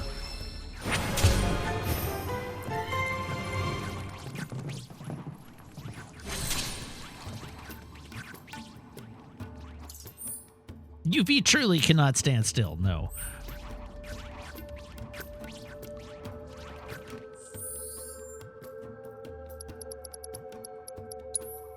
Except on the menu screen. Oh, hey, we've actually made it to chapter 9 of 14. We're coming along. All right. The remainder of this minigame and subsequent minigames will be a Sunday problem. So thank you very much, everybody, for tuning in. Thank you to everybody who subscribes, everybody who follows, everybody who cheers, everybody who chats, and everybody who hangs out and lurks. It's a genuine thrill to stream for you, and I hope you have as much fun watching as I do playing. I will be back, same mat time, same mat channel here on twitch.tv/Wiggins, 6:30 p.m. on Sunday. So I do hope you will tune in then. In the meantime, as always, you can follow me on, if I could press the right button, Twitter, YouTube, TikTok, and Instagram at Wiggins_TV. And as always, I have a Discord server you can join if you're a subscriber, by making sure your Twitch account and Discord account are linked to Discord's backend, where my server will appear to you as if by magic among your linked servers. So please, join the Discord. All right, we're going to raid Funko this evening. And I have to make sure I get his name right, because Hi, Funko. Everybody hop aboard this raid train. I will see you back here on Sunday. Until then, so long, have a great night, and goodbye.